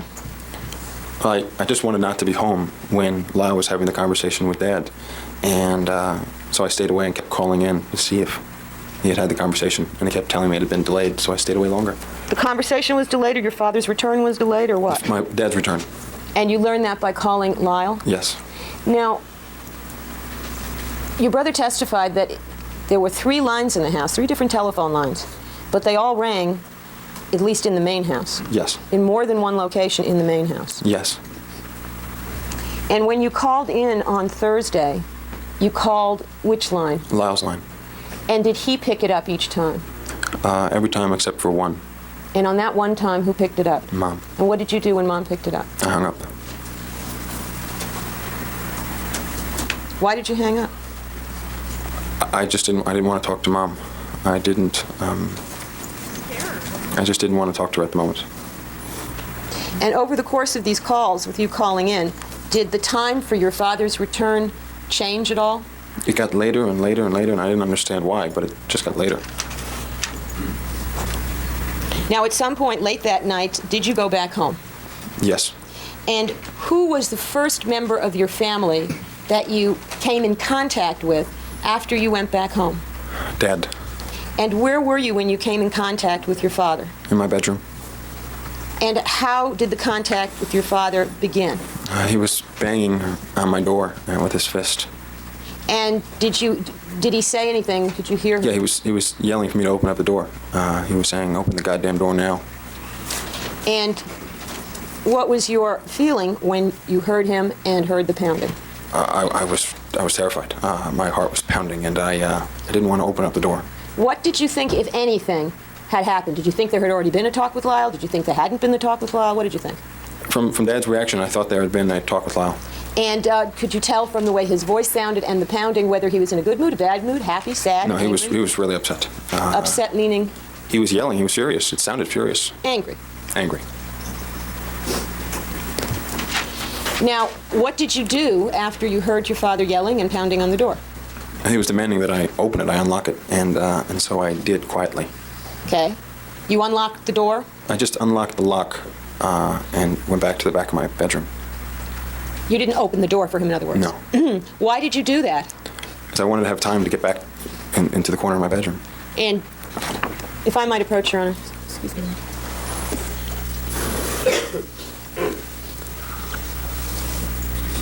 Showing you the photograph that's previously been marked 257. Do you recognize what that is? Yes. Yes. And what is that? That's one of the corners of my bedroom.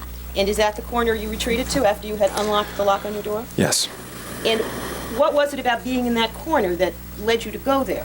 It's just that it was like a good retreat place because the bed and my desk met, and so you couldn't get there very easily. In other words, there was a narrow space between, the desk is here, is it not? Yes. And this is? My bed. And was it narrow between the two? Yes.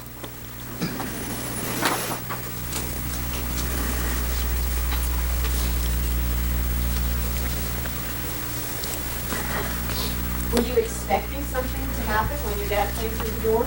Yes. What were you expecting? I didn't quite know what would happen, but I figured he would attack me in some way or hit me or do something. Had he hit you before in your life? Yes.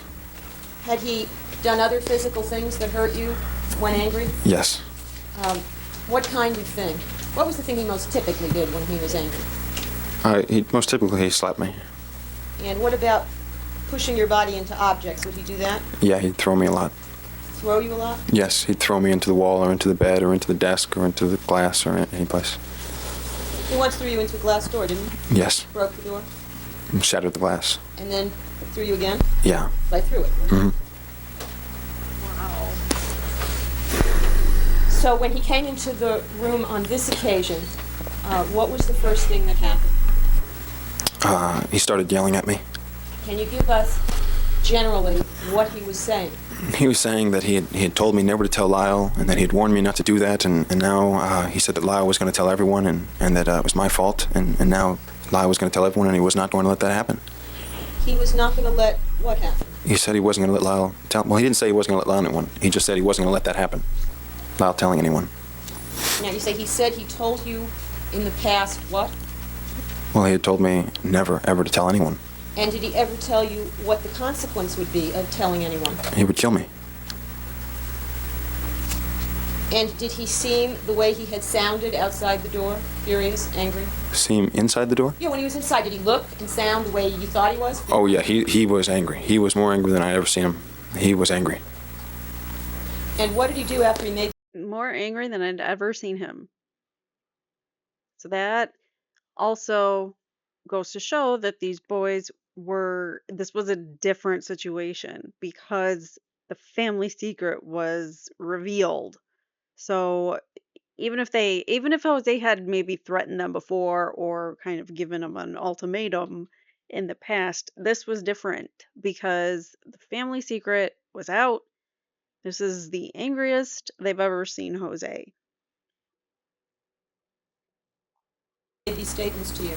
Well, I started saying, "Oh, he's not going to tell anyone, I promise," and he just told me to shut up and just rushed toward me. And did he come in physical contact with you? Yeah, he grabbed me as I was trying to get over the desk. Okay. You were trying to climb over the desk? Yeah, I was trying to jump over the desk because I just wanted to get away from him at that point. And he somehow stopped you from jumping over the desk and did what? Well, he grabbed me and threw me on the bed. Okay. And then did he try to do something to you while on the bed? Yeah, he was grabbing toward me, and I was able to just to fling my body away and run out the door. So you got away from him? Yeah. And where did you run to? Downstairs. And did you go into a particular room downstairs after you got down the stairs? Yeah, I just ran into the den. And did you think there was anybody in the den? Yeah, I thought there might be somebody in the den. The television was on. And was there, in fact, anybody in the den? Yes. Who? My mom. What was your mother doing in the den? She was sitting on the couch watching TV. She just looked over at me. And what condition were you in when you got into the den? Do you know? I was crying. And did she say anything to you? Did she make any comment to you? Yeah, she said, "What's the matter with you?" And what did you respond to her when she said that? Yeah, I said, "No, nothing. You won't understand." You said... I said, "No, nothing. You won't understand." And did she say anything to that? Yeah, she said something like, "Oh, I understand. I understand a lot more than you think." And what did you say when you heard... Well, first of all, what did you think when you heard that? I couldn't... I thought that she was saying that she knew what was happening between Dad and I, but I couldn't I thought I had it wrong, and so I said, what do you mean? What do you mean you understand? What do you understand? And I couldn't understand. And what did she say? Well, she said, oh, I know. I've always known. You think I'm stupid? She was real snide. I think she was I think she had been drinking and was real. Sorry. She said, I've known. I've always known. What do you think? I'm stupid? So she's known this whole time and done nothing to protect her children from the monster that is her husband. She's known the whole time. Sarcastic? Yeah. Was that something that your mother was from time to time, sarcastic? Yes. So what did you say when she said she knew all along she wasn't stupid? I didn't know what to say. I just said, I hate you. I couldn't believe it. I couldn't believe what she was saying. All you said was, I hate you? I said, I hate you. And what did you do? I ran out the back door. And what did your mother do? She immediately got up and started chasing me outside. Was she saying anything? Yeah, she was saying, get back here, you bastard. Don't ever say that to me. How dare you say that to me? Now, what was she referring to? Did you know what to your saying, I hate you? Is that what she was referring to? Yeah, that's what she was angry at. She was angry at this point. Yeah, well, I don't understand the mood she was in before I even got to the room. She was in a mood that she had been in a lot, but she was angry at that point. Okay, when she said whatever she said to you sarcastically, she didn't seem angry then. No. But when you said, I hate you, then she got angry. Yes. Now, had you heard your mother tell you or your brother, I hate you, over the course of your life? Yeah. Had she said it once, twice? No, she said it often. So were you saying back to her what she had said to you? Objection sustained. So was this phrase, I hate you, was this something that you heard over the course of your life? Yes. Had you ever said it to your mother before? No. Did you hate your mother, Mr. Menendez? No, I didn't hate my If mother. you could speak up, it would help. Oh, I'm sorry. Did you hate your mother? No. Were you expecting her to say what she said to you in the den? No, not at all. And where did you go when you ran out of the den? I ran to the guest house. And did your mother follow you? Yeah, she chased after me. And did what she had said affect you? Well, of course. What do you mean, Okay. did it affect me? How do you mean? Emotionally? Yes. And were you upset? Yes. When you got to the guest house, did you call out to your brother? Yes. And do you remember what the first thing was that you said to him? I just said she knows, Mom knows. And did there then ensue an argument between you and your mother and your brother? Sustained. What happened next in the guest house? Mom came up the stairs right after me, and she said, get back. She was still yelling at me. Okay, without getting into the words about it, okay? Was there a conversation in the guest house? Yes. And how would you characterize it? Was it friendly? Was it angry? Was it a discussion? Was it an argument? It was an angry argument between Lyle and Mom. And what were you doing while this argument was going on between Lyle and Mom? I was standing behind Lyle, just sort of watching. Is that a position you had taken in the past in that family? Yes. Would you stand behind Lyle while he was fighting your battles? Yeah, I used to stand behind Lyle a lot. That's pretty much my fixed position. All right, the objection is sustained. The answer is stricken, and I'd ask the witness also to speak up. Now, were there occasions other than this one when your brother was speaking on your behalf and you were standing behind him? Yes. Pretty. Wait for a question, okay? Sorry. Do you remember when? When these other occasions Yes. were? Okay. And can you tell us? That happened all of my life, Starting at what age? from the time I can remember.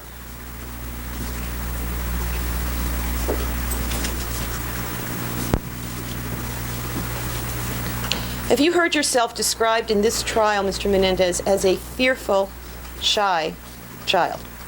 Yes. Were you? Yes. And did you think your brother was like you or dissimilar to you in that regard? He was braver than me. I'm not sure why, but he was. And did you, when you were younger, say around the age of 13, 14, seek out his help when you were afraid? Yes. And was that help with respect to your parents? Yes. And did he help you? Yes. I mean, it depended on what was happening. But What do you mean by that? Whether he was able to help you depended on what was happening? whether or not he'd interfere. He wouldn't interfere with me if it was Dad doing something to me or being violent to me or yelling at me. He really wouldn't get involved. Sometimes he'd try to help me if I'm just having an argument at the dinner table or something. But other than that, he didn't interfere too much. Well, was it, in your opinion, was it safe for him to interfere when your father was being violent or angry? I wouldn't have wanted to interfere. Well, my question was... No, it wasn't. It wasn't safe.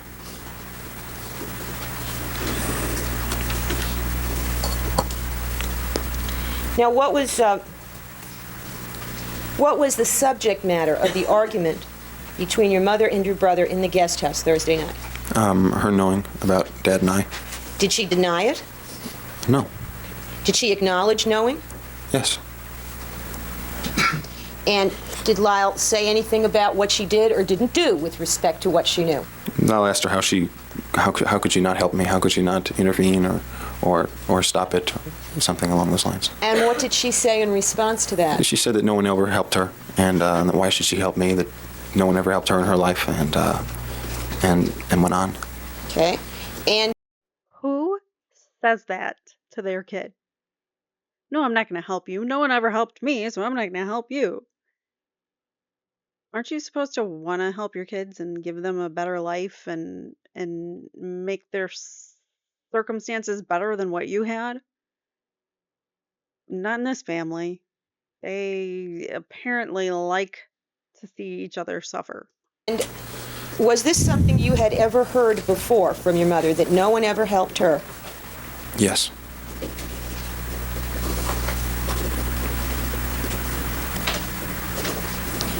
Mr. Menendez, at this point, in August of 1989, did you feel that your mother had had a hard time in life?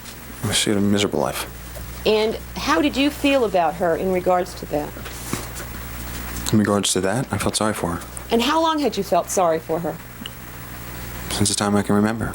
And did you feel at all responsible for her having a miserable life? Yeah.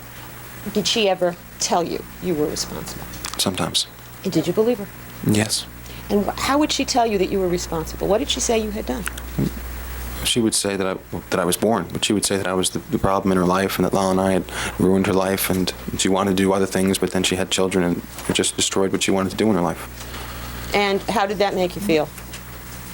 Just real sad. So you felt sorry for her because of that? I felt sorry for her for that and a lot of other reasons.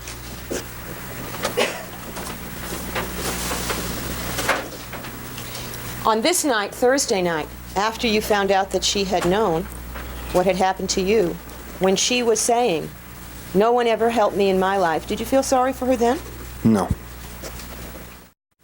Over the course of the preceding few months, did you have some perception that your mother had some kind of knowledge about you? Yes. And would you tell us what it was you were seeing or hearing or knowing? Just that she had this power, it seemed, this magic thing, that she always knew whatever I was doing or wherever I was going and pretty much everything about me that I didn't understand. Were you prone to did you from time to time keep a diary? Yes. And where ordinarily did you keep your diary? In my bedroom. And were you having some problems that year with your diary? Yeah, I kept losing them. You lost them? They just were disappearing on me. I didn't know what was happening. Were you Did we have a snooping parent? I would say so. taking them out of the house? No. Did you take them to school? No. Did you take them to tennis practice? No. But were you having trouble finding them? Yes. Did it ever occur to you that your mother might have been taking your diaries? No. Were there things that your mother seemed to know that were not in your diaries? Yes. What kinds of things? Just where I was playing tennis, or if a day I wasn't going to go to school to play tennis, or this girl that I liked, where she lived, who she was even, and just different things that I never told her about and she couldn't have known and she knew. She knew them. Yeah. She'd make remarks to you that told you that she knew them? Yes. Did you have any idea how it was that she knew these things that you weren't telling her? No, I had no idea. It was really strange to me. Did it make her seem strange to you? Yeah, well, a lot of things made her seem strange to me, but this, all that she knew, was really weird. It was different. Now, over the course of several months before this Thursday night, had there also been discussion about your mother poisoning the family? Well, there hadn't been too much discussion about it, but that's what she had said. She said that? Yeah. Did your father ever tell you that she was likely to do that or might do that? Yes. And did that develop any sense of fear in you about your mother? Sort of. I had a lot of fear about my mother. Well, let's talk first about the poisoning thing. Were you afraid of her because of that? Partly. Were you afraid of her because she seemed to have magical knowledge? Partly. And were there other reasons why you were afraid of her? Yes. And what did those have to do with? Just the fact that she was real moody and she would change from one mood to another. She would be in a normal state, and then she would just start yelling and throwing her arms around and throwing things, and then she would switch back to her other mood. So, did you know what? I'm sorry. Go ahead. She would disappear a lot. I didn't know where she was going. Well, but my question was, why did that make you afraid? Because she was unpredictable. Were you afraid of her being angry? Were you afraid of her hurting you? Were you afraid of her hurting herself? What was the nature of your fear before Thursday night? Basically those two, afraid of her hurting herself, and from all the suicide letters and her talking about how she didn't want to be alive. What else? And her afraid of hurting me.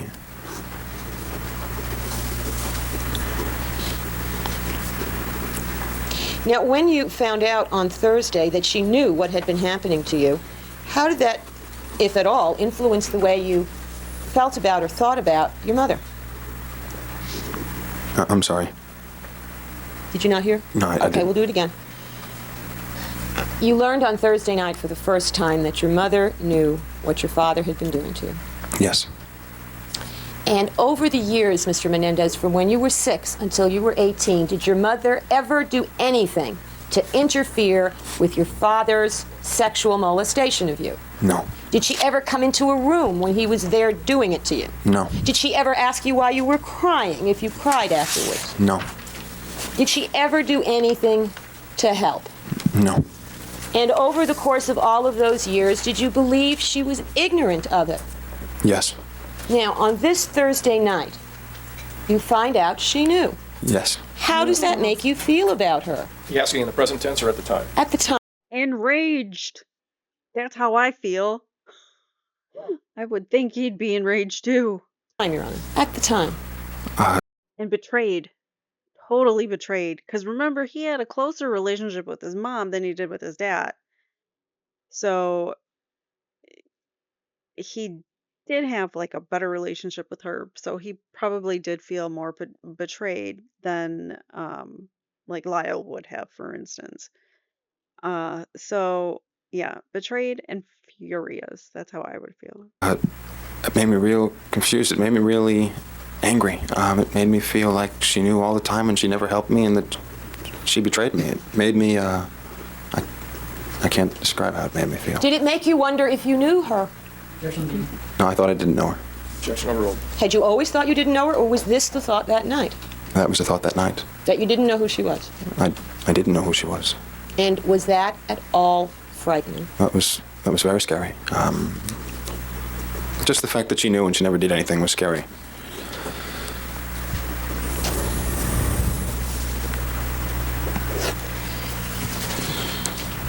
Now, at some point, did the argument between your mother and your brother end? Yes. And did she leave the guest house? Yes. And then did you have a discussion with your brother? Yes. And do you recall the first thing that came up in the discussion with your brother? Yes. What was that? I asked him what in the world was going on. What is happening? And why all this was happening? Okay. Were you trying to find out something? Yeah, I asked him how his talk with Dad went and why Dad was so angry. I told him that Dad was angry. And Okay, let's slow down for a second. Okay? You asked him why was this happening? yes. Did you also tell him anything about what had happened to you? Not yet. Okay. So first you want to know what the conversation was like? Yes. And do you at some point tell him that your father was angry and had demonstrated his anger against you in the bedroom? Yes, he wanted to know before anything. He wanted to know what had just happened. So that's what I'm trying to figure out, okay? What was the first part of the conversation? Was it Lyle trying to find out why are you and Mom running to the guest house, or was it you trying to find out what happened with Dad? Well, it was me trying to find out what happened with Dad, and Lyle saying, no, first tell me about what happened with me. Okay, so did you tell him what had happened with you? Yes. And did you tell him about your conversation with your mother? Yes. Okay, and then where did your conversation with your brother go? He told me about his conversation. He told me about what happened with Dad. And what of significance did he tell you about his conversation with Dad? He told me that things didn't go well in the conversation and that he had basically threatened him. And how did you react to hearing that Lyle had threatened your father? I couldn't believe it. I was not happy. I started yelling. I started saying, you threatened Dad? Are you crazy? And Why couldn't you believe it? well, I mean, I could believe it, but I thought it was the stupidest thing in the world that you could possibly do to threaten Dad. And Had there been any discussions before Thursday night about what Lyle should or should not do in the conversation with your father?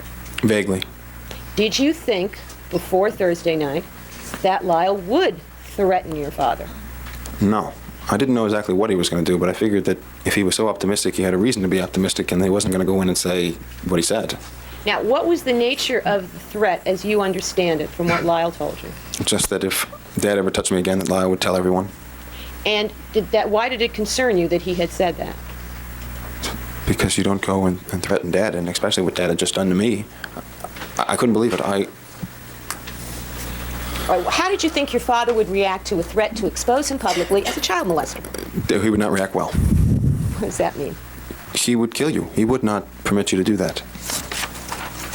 Was your father a person concerned with his public image? Yes. What about your mother? Yes. And how do you know that? Because they had talked about it, and they had talked about it with me since I was in Muncie. From the time you were a child, were there things that you were told to hide or conceal or lie about to strangers to make your family look good? Yes. Was that routine? Yes. Were you even told to lie and hide things from the rest of the family to make your immediate family look good? Sustained. Do you recall your mother ever talking to you about what to do with your school books or your homework when you went to see your Aunt Terry? Yeah, when I went to my Aunt Terry, she told me specifically not to mention my grades, and if I did, to tell her that I was just getting A's, and to hide my books in a corner somewhere where I knew where I could get them, and I knew if they were touched. Okay, and did you understand why it was your mother was telling you to do this with your Aunt Terry? Yes. Why? I thought that she just didn't feel that I was getting good enough grades and didn't want anyone to know the grades I was getting. Now, had you also heard in your family, from your mother and your father, statements about how your family compared to other families? Yes. And what was it that they would say about your family? Well, they said our family... Overall. They said our family was this great thing, and this with a lot of ancestry, and that it was going to be a huge family and successful, and they didn't want anything to diminish that. Better than other people, was that the message? Yes. Is there any doubt in your mind that your father felt superior to everybody else? No, he definitely did. And were there things that your mother said and did that made you think she also felt that she was superior to other people? I knew that she felt that way. I don't know that there's things that she said.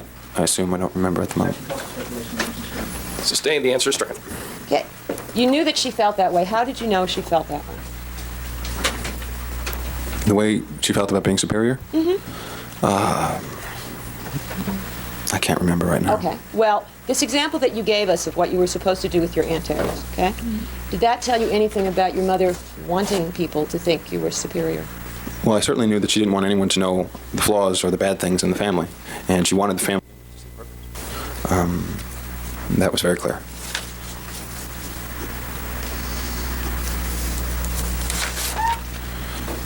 All right, so we're back to Thursday night, and you're having this conversation with your brother. And do you tell him, do you share with him your opinion of what this threat to your father now means? What's going to happen? Oh, I thought we were going to die, and I told him that after I'd just gotten to the guest house. I told him that Dad's going to kill us because of what Dad said to me, and I was just Go ahead. I was just sitting on the couch with my hands in my head saying, we're going to die. We're going to die. I can't believe this. I can't believe you did this. Now, kids often say, I mean, you're familiar with kids saying, oh, my father's going to kill me. Oh, my parents are going to kill me. Is that what you're talking about? No. Dad was going to kill us. I thought for sure that Dad was going to... I couldn't believe what Lyle had done and how it was just all messed up. Everything was gone. There wasn't me going to Princeton or him coming to UCLA. It was Dad. But what did he tell you that your father had said? Now, Lyle told you that he had threatened your father. Mm-hmm. What did he tell you about your father's response to the threat? Dad said that he was going to tell everyone anyway. I don't understand. Dad thought that Lyle was going to tell everyone anyway, whether he touched me or not again. That's what Lyle said. And what else did Dad tell him? Do you remember? He told him that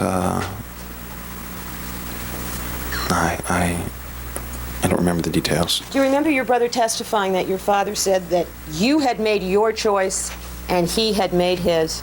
Yes. Remember that testimony? Yes. Does that sound familiar? Yeah, Lyle told me all about the conversation. I don't remember exactly what he told me that night versus what he testified here, but I heard all of that in the conversation.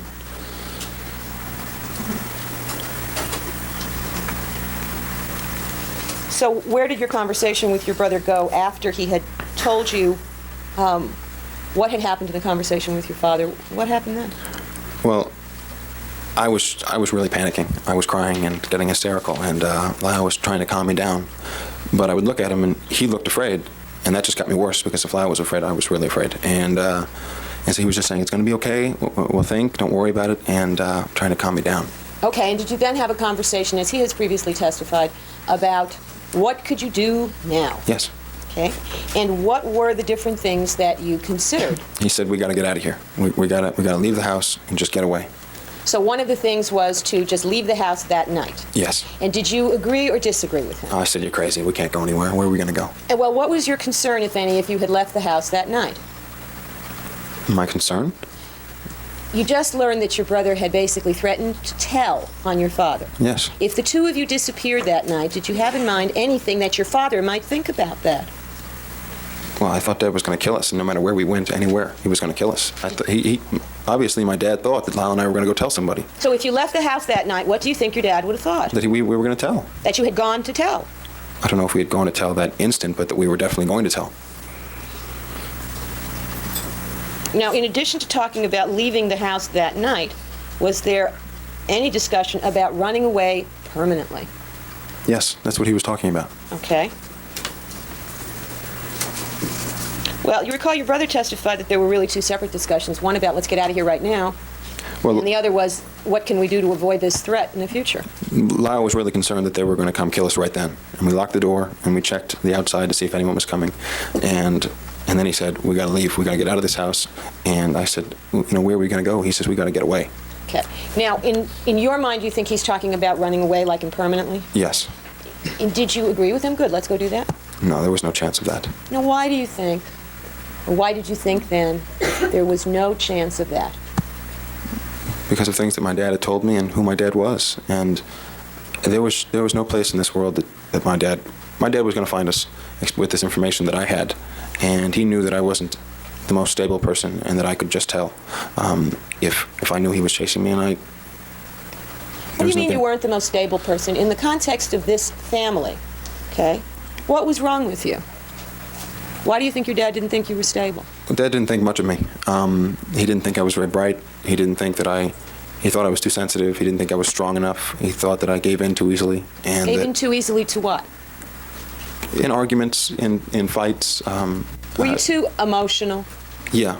Were you not in control of feelings?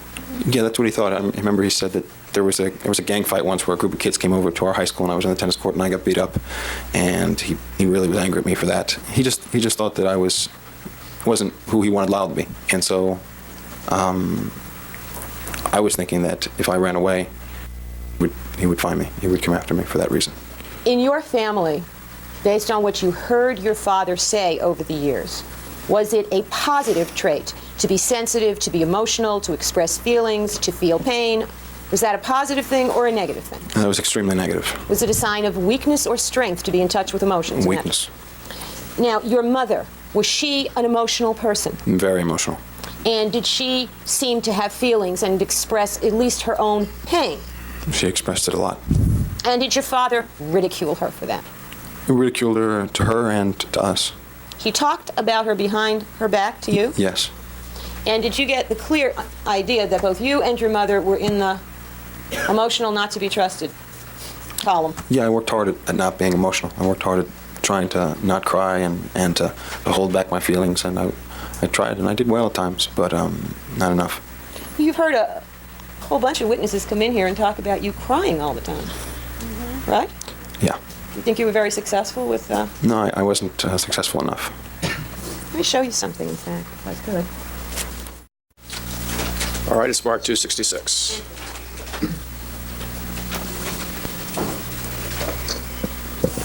Mr. Menendez, I'm showing you this document, and just so you know what you're looking at, this is not an original document. This is a photocopy of a postcard. Yes. You understand that? And if you would just read it to yourself.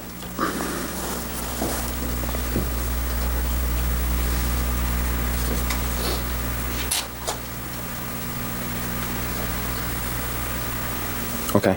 And who is it written to? To me. And who is it from? Daddy. Daddy? That's what it says. Dad. And who is Daddy? Dad. Your father. Yes. And would you just, first of all, does he spell your name right? No, he misspells it. Now, would you read out loud just the first sentence? Dear Erik, I trust that you are not crying much. And do you know how old you were when your father wrote this postcard to you, trusting that you weren't crying as much? I think I was in Muncie. I don't know. Muncie? Probably. How old were you when you moved from Muncie? I'm not sure when he wrote me this. Okay. I was 6 or 6.5, 7. Now, when you would cry in front of your father, how would he deal with it? He'd either hit me or put me in my room. Would he ridicule you for it? Yes. Would he tell you not to do it like he's telling you in that postcard? He'd call me names. He'd call me a sissy and a crybaby, and he'd just ban me to my room. Now, returning to that Thursday night, you and your brother discussed the possibility of running away, Yes. and you didn't think you could do that. No, I did not think I could.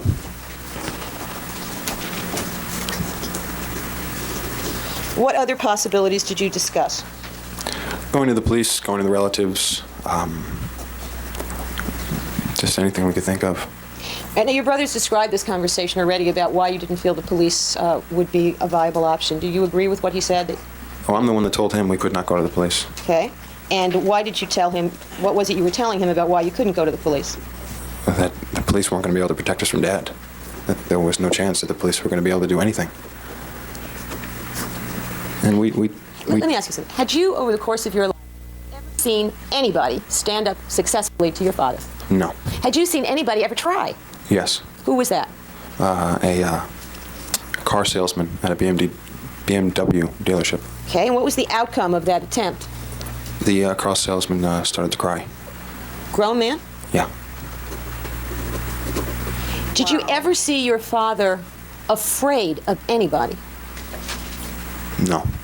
Did your father talk about being afraid of anybody? No. No, he did the opposite. He did what? He did the opposite. He used to come home and tell stories about how he wasn't afraid or was fearless in this or did this when most people would be afraid. Did he ever tell you stories about how people were afraid of him? Yes.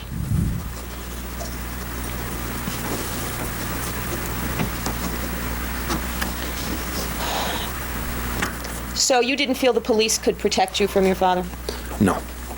And concerning the relatives, Mr. Menendez, was there any adult relative in your family that you were close to before your parents died? No. Are you closer to those people now than then? Yes.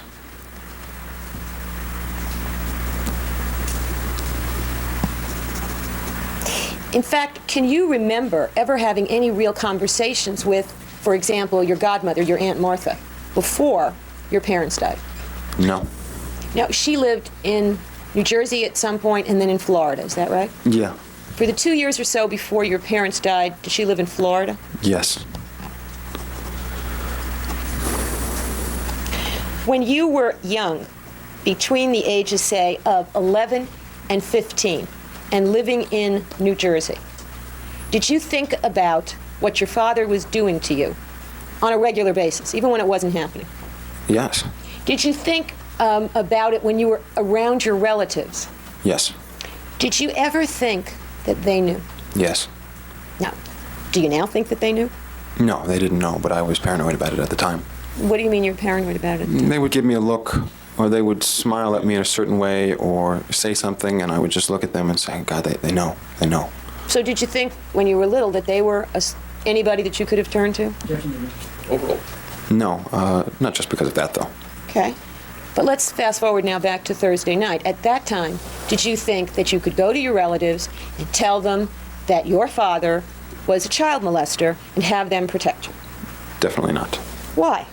Because you just didn't stand up to my dad. My relatives certainly weren't going to stand up to my dad like that and hide us out or keep us. They admired my dad. My dad was the big figure in the family. He was the successful, admired one, and he was also the feared one. And you didn't disobey him, really. So you didn't think any of them would stand up to him? No, they wouldn't have. You didn't think any of them would oppose him? No. And did you ever hear your other relatives actually bragging about your father? Were they proud of his accomplishments? Everyone was proud of his accomplishments. Yeah, but don't you think they'd think of him differently if they knew what he was really doing behind closed doors at night? I think if he had come forward to relatives, they might have done something. But then again, we did hear from them on the stand, and they were all so scared of Jose, so who knows? But potentially, maybe some of them could have stepped in, done something to intervene, but we'll never know because they never told anybody because they feared that, or just believed that Jose would strong arm whoever it was and eventually win out, and nothing would change, and they'd probably be in more trouble for telling on him.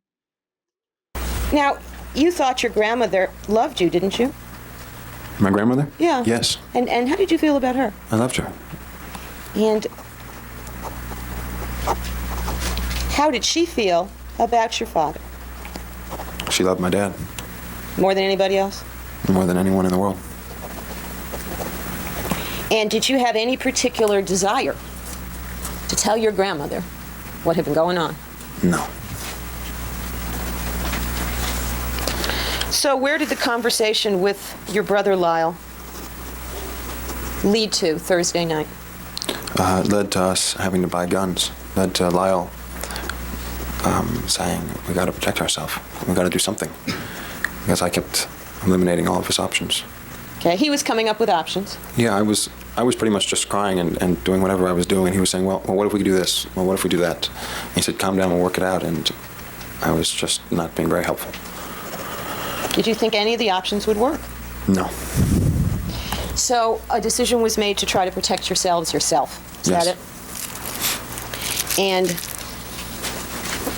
on that night, on Thursday night, when you were talking to your brother about what might happen, you were talking about the fact that Dad would kill you. Is that right? Yes. Did you think your mother would stop him? Oh, I thought my mom would do it with him. There wasn't no one and the other. Why did you think your mother would do it with him? Because that's who my mom was. They were very much of a team. Besides the fact that my mom hated us, they were a team. Were you so sure that your mother hated you before Thursday night as you were after? After, I definitely knew. I mean, for her to have known all those years, I knew she must have hated me. But I thought it before as well. Now, what did you do after you and... That's awful. He equates the fact that she never protected him to she must have hated me. And that's where all of this comes into. Like this abuse that keeps happening, this cycle of abuse that it's not just in the Menendez trial, it's everywhere. And I did a huge deep dive into P. Diddy this weekend, and I regret doing that. There was some really crazy stuff going on. But anyways, this abuse, it's rampant, and it's awful. Sorry. It's just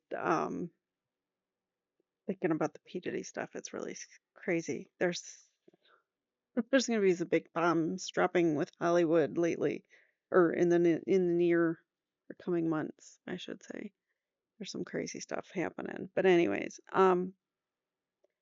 this cycle, this ability for people to just be like, let's just mess with people's emotions. Let's just say things like, oh, you ruined my life and I hate you to your own child. Things like this have long-lasting repercussions by not protecting him when she knew all these years that he was being hurt by his own father. Kitty never stepped in.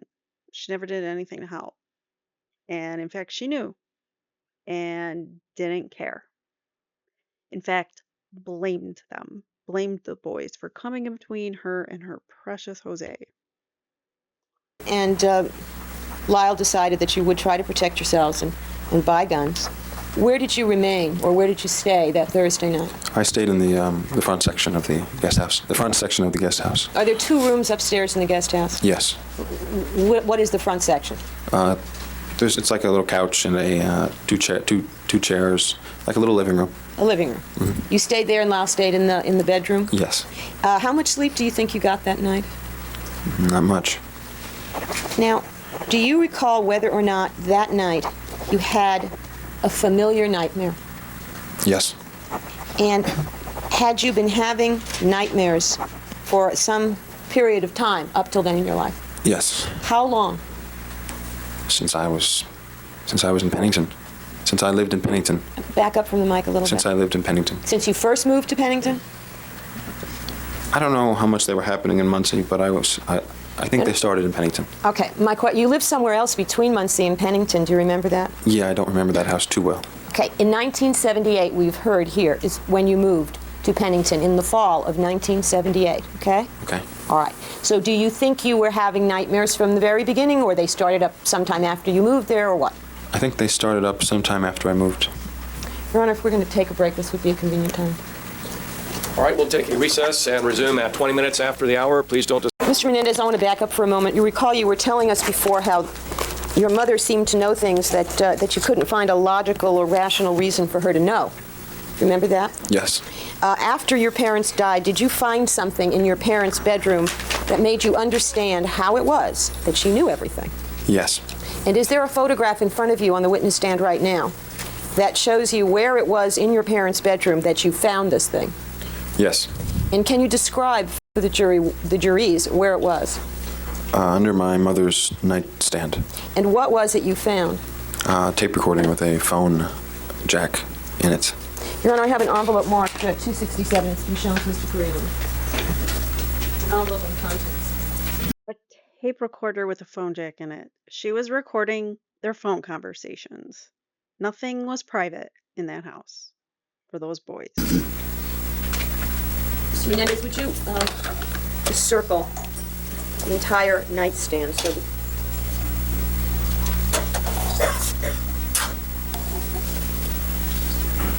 Now, where in relation to the nightstand was this tape recorder and phone jack? Was right underneath.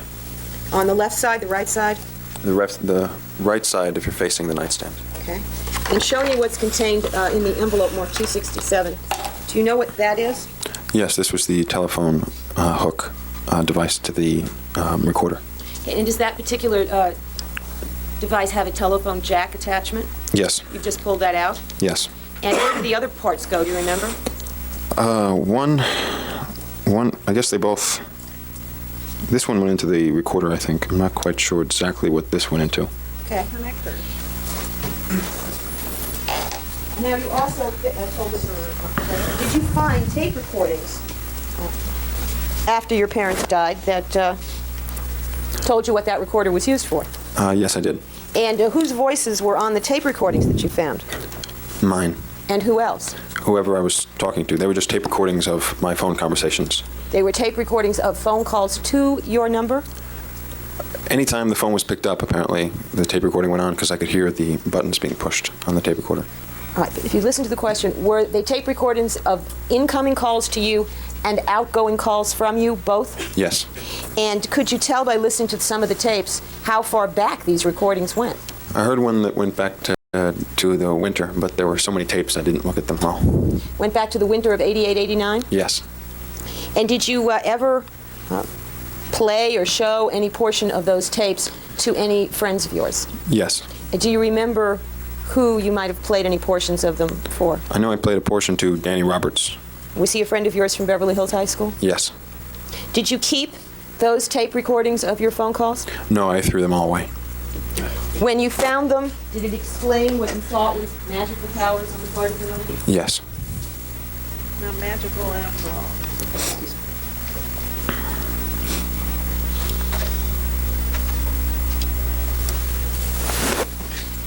Now, returning for a moment to Thursday night, in addition to what you have told us about what your brother Lyle related to you concerning his conversation with your father, okay, did Lyle also tell you that your father had basically said that he was going to go on doing whatever he was doing with you? Yes. And did Lyle express some kind of reaction that he had or that he was feeling to your father saying, basically, I'll molest whoever I want to molest? Yes. And what was... Objection sustained. The answer is stricken. Did he tell you that your father said that, that you were his son and he'd do whatever he wanted? Whatever he wanted with me. Yes, Lyle said he threatened him at that point. I don't know if he used... Lyle said who threatened at that point? Lyle threatened Dad. Okay. All right. Now, what was Lyle expressing to you on Thursday night about how he reacted to your father's basically saying he would continue? How he reacted in the room with my father or in the room with me? With you. About the room with my dad? All right, let's start over. In the room with me, he looked scared. He was telling me that he got angry with my dad when he was talking to my dad, though. Did he tell you anything about how shocking or unexpected your father's response was? Sustained. Did he tell you why he had threatened to expose your father? Yeah, because he was surprised by Dad's reaction. He couldn't believe how Dad was reacting to what he was saying. Did Lyle indicate to you whether or not he planned to threaten your father with exposure or just lost control of the conversation? No, he didn't plan, at least to my knowledge, to threaten Dad. Did he tell you basically he blew it? He lost Yeah. it? No, because I remember in the conversation on Wednesday I was telling him, Lyle thought he had control of the situation. I was trying to tell him, Dad's not going to be so happy, and, don't be careful. And Lyle was telling me on Thursday that he blew it, basically. That he blew it? Yeah. Because he threatened to expose him? Yeah. Now, I was asking you just before the break about a nightmare. Was there a particular nightmare that you had many, many times in your life? Yes. Did you have it many times before August of 1989? Yes. Have you even had it many times since? Yes. Did you have it the night of Thursday, August 17th, 1989? Yes. Could you tell us briefly what that nightmare was? It was about a green face and how it changed into becoming Dad, chasing me through this darkness. And was this dream about a green face that chases you? You had that before? Yes. Was there also any animal-like figures in this dream? Yeah, there were a cow and a horse. And where would the cow and the horse and the green face, how did the dream begin? Well, the dream began with me just becoming real tiny, and everything just got larger and larger, and I felt like I was disappearing. And it was real. It was terrifying. And then that disappeared, and I went into a different state. I don't know how to describe it. Is this Suddenly, how the dream always was? Yes. It always started with you shrinking? Yes. And then when did green face and cow and horse show up in the dream? Right. Well, the cow and the horse were not always in that dream. They were sometimes in different dreams. They were things that I was afraid of, along with the green face. It was pretty much the green face that would chase me most. Sometimes the cow and the horse would be. The dream was, I don't know how to describe it. All right, well, what would happen with the green face? You'd start to be chased by this green-faced creature, and when would it turn into Dad? Almost immediately. And did you see other people in this dream that you knew? Yes. Who would you see in the dream? Alicia, Sylvia, Anna Maria. Who are they? My relatives. Well, my what cousins. about your aunts and uncles? Would you see them too? No. What about your mother? Was she ever in that dream? Yes. Now, would these other people, your relatives and your mother, show up during the part of the dream when you're being chased? Yes, but at different points. Okay. How did you run to people in this dream? I ran to my relatives and asked them if I told them that Dad was chasing me and asked them if they saw Dad, and they would say no. And I would run. I ran to Lyle, and then he would suddenly abandon me and run away. What about Mom? I would run to Mom, but she was over the roof of the Pennington house. In the dream, she was over the roof? Yeah, she was sort of floating in the sky in the Pennington house. So you couldn't get to her either? No, I tried. And how would this dream end? With me falling off the roof in the Pennington house. And is that the version of the dream that you had Thursday night? Yes.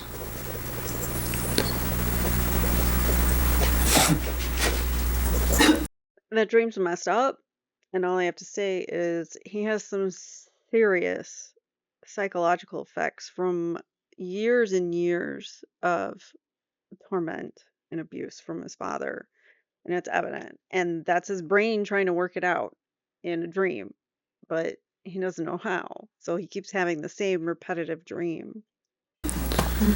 Now, on Friday, did you hear your brother testify that you went with him to a gun store, Big Five, in Santa Monica, and Yeah. inquired about buying handguns? Yes. And were told that there was a 2-week waiting period? Yes. Is that true? Yes. Did you do that? Yes. Before you left the house to go to that gun store, had you been on the tennis court practicing? Yes. And did your brother have a conversation with you to get you to stop practicing and do something else? Yes. Now, did you hear your brother testify that he said something like, just because it's a new day doesn't mean things are okay? That's basically what he said. Okay. What were you saying to him that made you say that? What were you saying to Lyle that made him say that to you? Well, he came over to the tennis court and asked if I was ready to go. And I said, no. I said something like, I'm playing tennis. I got a tournament coming up. I don't really feel like it. And he said something like, I realize this is hard to think about, but this is real. This isn't something that's going to go away. This is serious. And I just didn't want to deal with it. Well, what were you thinking? Was it a sunny Friday morning? Yes. And what were you thinking that morning about whether it was real? I thought it was real, but it seemed like a bad dream the night before. The next morning, the sun was out, the birds were chirping, and it just seemed like this wasn't happening, and I didn't want to think about it. Okay. So after your brother told you that things were serious, did you have to think about it? Yes. And did you agree with him? Yeah, I agreed to go. Did you think that what had happened on Thursday, his talk with your father, your confrontation with your father, your mother telling you what she told you, did you think that was serious stuff? Oh, I knew it was serious stuff. That's why I didn't want to think about it. Had you spent time in earlier years when your father would threaten to do something to you if you told? Okay. Had you thought about what it was he would do? If I told? Mm-hmm. Well, he told me what he would do if I told. He told you what?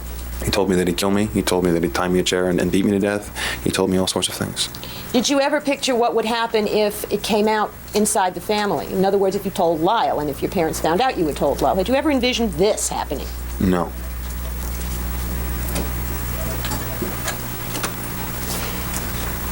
Now, after you went to the Big Five in Santa Monica, did you drive towards, in the direction of San Diego with your brother? Soon after.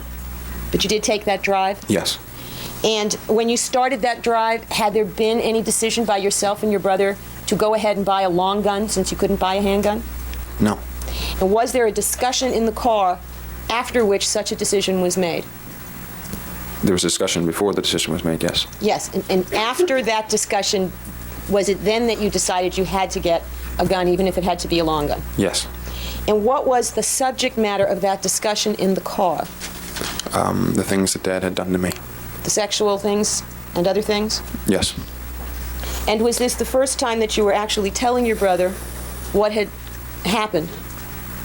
Yeah, the details of what had happened. Did you tell him all the details of everything that happened for 12 years? No, definitely not. Basically, what did you tell him about the sex itself? Do you recall? Objection, hearsay. It's not offered for the truth, Your Honor. Well, at this point, there is no request for the substance of it, just whether he recalls. So the objection is overruled to the form of the question. What's the question again? All right. Do you remember? This is just a preparatory question. Do you remember what you told your brother about what the nature of the sexual activity between yourself and your father had been? Yes. Okay. What did you tell him the nature of the sexual activity had been? Objection, hearsay. Objection sustained as to the form of the question is calling for hearsay.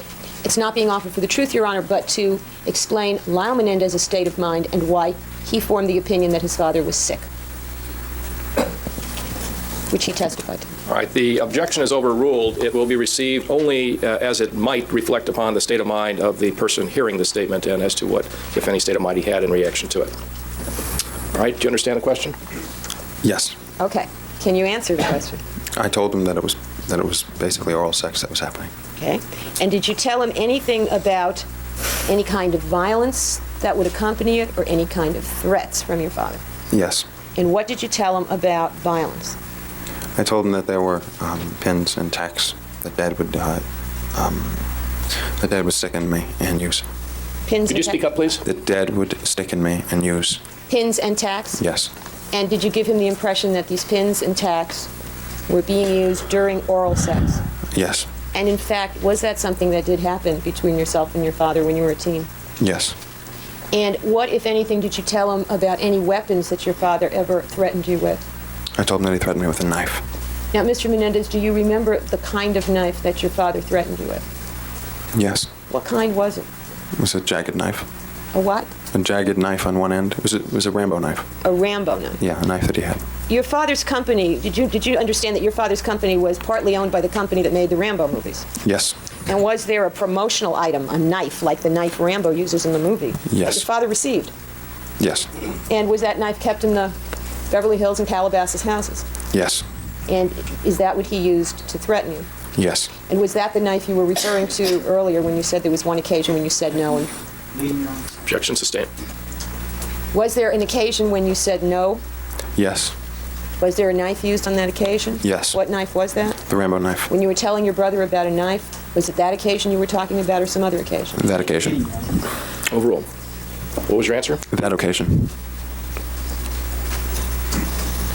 And did you tell your brother the specific kinds of threats that your father had made, should you tell? Yes. Had your father ever threatened to hurt anyone besides you if you told someone? Yes. And what was that threat? He told me that he would kill whoever I told. He would kill whoever you told? Yes.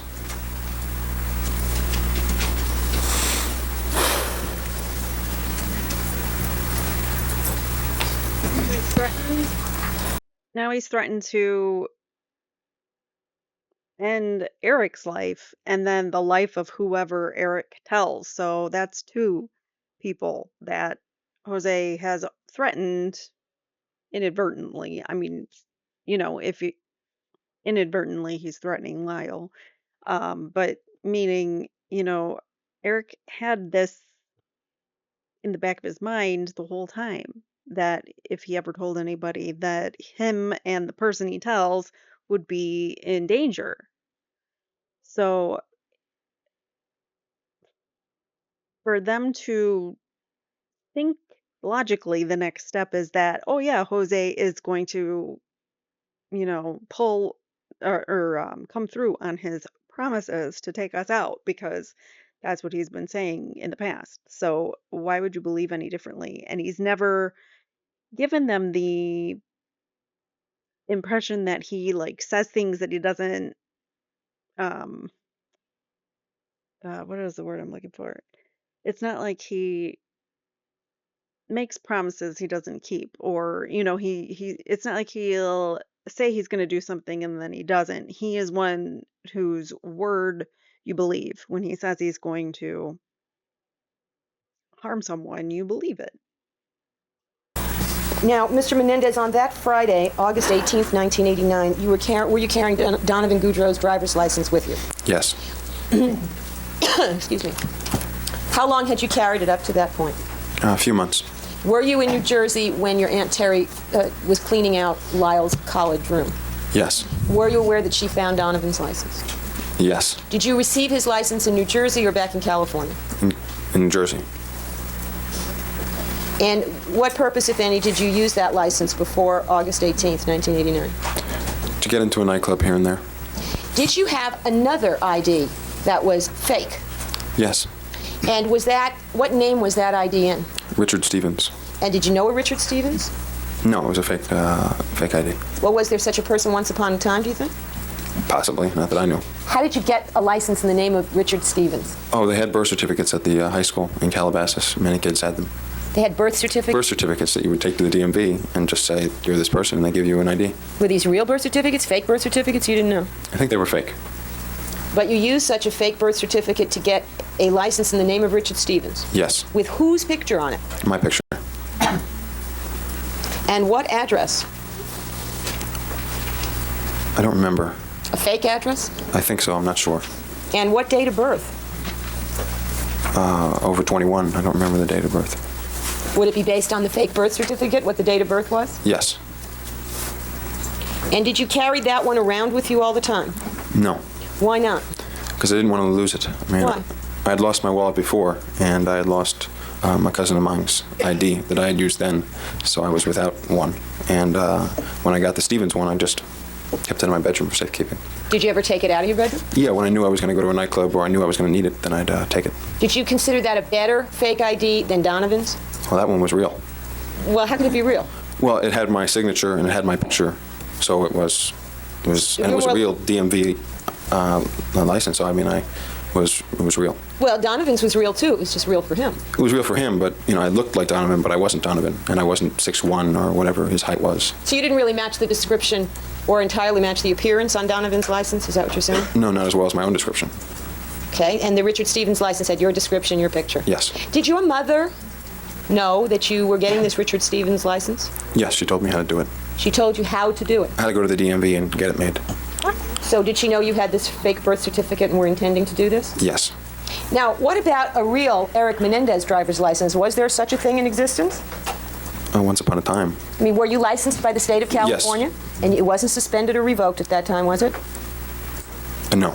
But where was your license? I had lost it with my wallet. And in fact, in July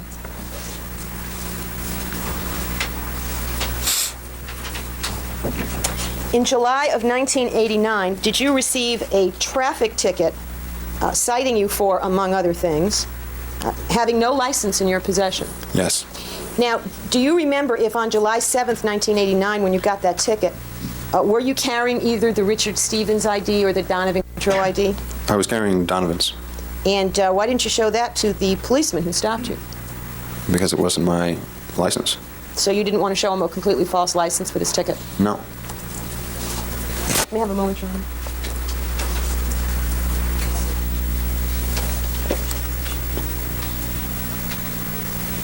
I have another one-page document. Appears to be a Department of Motor Vehicles printout. I believe that would be 268. Yes.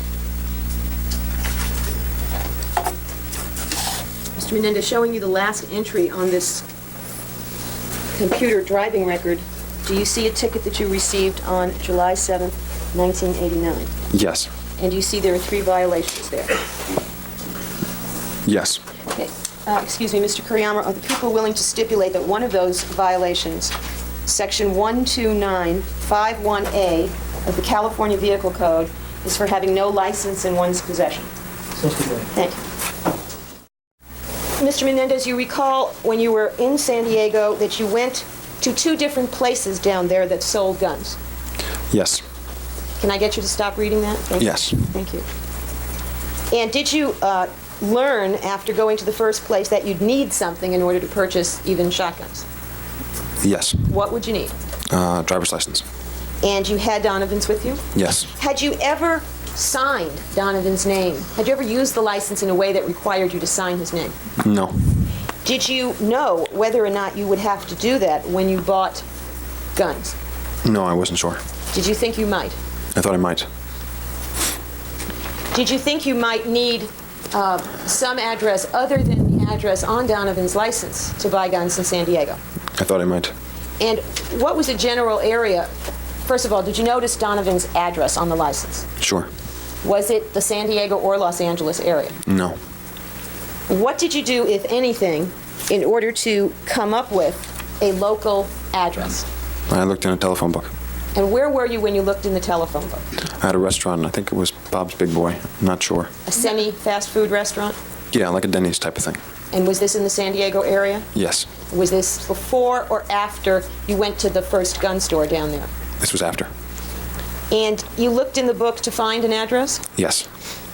And later on, when you were inside the Big Five, Did you remember that address that you had looked at in the book? No. So what did you do to give the saleswoman an address when you were in the Big Five? I just signed August Why? because it was the month of August. I couldn't think of anything else to do. You had forgotten what you had seen?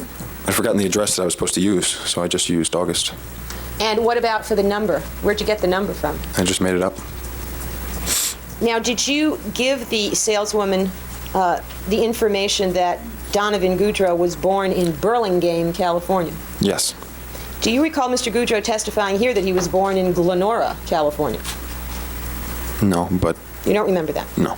Now, had you been to Burlingame, California that summer? Yeah, that's where I played tennis.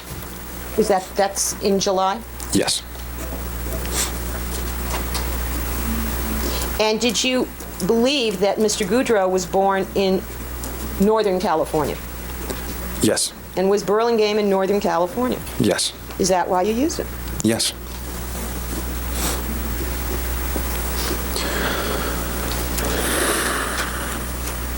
Now, when you were at the restaurant, at some point, did you try to write Mr. Goudreau's signature? Yes. Did you practice? Yes. How many Objection on times? leading. Sustained. Counsel, ask your next question. Did you eat at the restaurant? Yes. And you told us you looked in the phone book? Yes. What else did you do? I practiced the signature. How many times did you practice the signature? I mean, how many times did you write it? Like 4 or 5 times.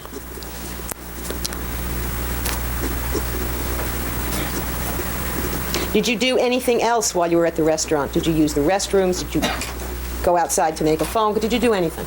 I ate. I don't really remember what else I did. What about your brother? Do you remember what, if anything, he did at the restaurant? I don't remember. Was he with you all the time, or did he leave you at some point? No, he left me a lot. Do you know what he was doing? I don't quite know. Well, do you know if he went to the restroom? I guess that's where he was going. How long did it take the two of you to drive down to San Diego from Santa Monica? 2.5, 3 hours? And then you went to a gun store? Yes. And then you went to this restaurant? Yes. And then you ate? Yes. Do you believe your brother ate? Yes. Did you have anything to drink? Yes.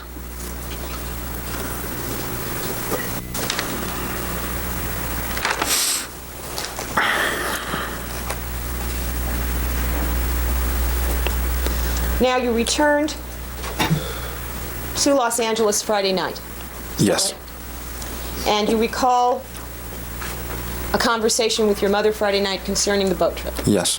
And do you remember your brother testifying to that conversation? Yes. And was that essentially the way you also remembered it? Yes. Then let's move on to Saturday then. Do you recall on Saturday in the afternoon going to a gun store here in Van Nuys? Yes. How was that strike that? Who selected that gun store? I did. And how did you know about it? I looked it up in the phone book. Was there a particular reason why you selected that particular gun store? Yes. And what was the reason? Because it had a firing range next to it. And how did you know that? Because it said so in the phone book. I think there was a little picture. I'm not quite sure. Said so in the phone book that it had a firing range? Yes. And why did you care if the gun store had a firing range? Because I had no idea how to fire this gun, and if I ever had to, I thought I might need to know how. On Friday, when you were coming back to Los Angeles, had you put any shells in your gun? Yes. How many had you put in? 2. And were these the shells that your brother picked up off the stack in the Big Five? Yes. And why did you put 2 shells in the car? So that I could see if I could load it, and so that it would be loaded. Why didn't you load it all the way? I didn't think I'd need to. Did you know what 2 shells could or would do to someone? I had an idea. Did you think that was a very dangerous thing, 2 shotgun shells in a shotgun? Yes. When you got to the gun store on Saturday, the one in Van Nuys, did you find something out about the firing range? Yes. What did you find out? That you couldn't fire off I guess, a shotgun or a rifle inside the range. You could What kind of firing range was it? It was an indoor firing range. You could only fire off, apparently, handguns or something like that. But you were told by the people at the establishment that you could not fire a shotgun at that range? Yeah, I was told by the people across the street, I guess. Across the street? At the gun store. The firing range was across the street from the little gun store. Okay. Did you make your inquiries at the gun store or at the firing range? At the gun store. And the people at the gun store told you you couldn't use the range for a shotgun? That's right. Had you taken the shotgun along with you? Yes. Had you taken it out of the car? No. While you were at the gun store, did you and your brother purchase different ammunition from what he had picked up from the stack at the Big Five? Yeah, we purchased what the guy said to purchase. And do you recall what type of ammunition it was? I know now it was buck. Well, what was he telling you it was? The guy at the store? He was telling me it was buck too. I don't. Buckshot? Yes. And did the guy at the store give you any explanation of what the purpose of the ammunition that you had already bought the day before was? Yes. And what did he tell you it was? It was birdshot for shooting birds. And did he tell you how that stuff worked? Yeah, he said it spread real fast. It didn't work well for burglars. That's what he said. And you had led him to believe that you were seeking ammunition for home protection? Objection needed. Sustained. Why do you think he mentioned burglars? Because we had told him that we just needed protection around the house, and so he gave us the stuff that he thought we should use. Objection hearsay. Motion struck. It's not offered for the truth, Your Honor. All right, it will be received only to reflect the state of mind of the witness and for no other reason. Now, did you, after purchasing the buckshot at the... By the way, how many boxes of buckshot were purchased at the Van Nuys gun store? 1, And how many rounds, if you remember, were in that one box? 10.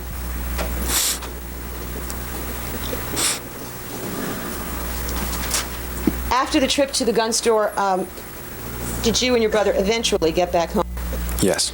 You heard your brother testify that he sort of stalled and drove around trying on purpose to be late? Yes. Did that happen? That happened after, yes. After what? After we went to the gun store. Right. You didn't want to be home, did you? No. You didn't want to take the boat trip? No. Sustained. Were you, what was your state of mind with respect to taking this boat trip? I was very afraid of going on the boat. We did not want to go on that boat trip. Let's stay with your state of mind, okay? Instead of using we, all right? You didn't want to go on the boat. No. Why didn't you want to go on the boat?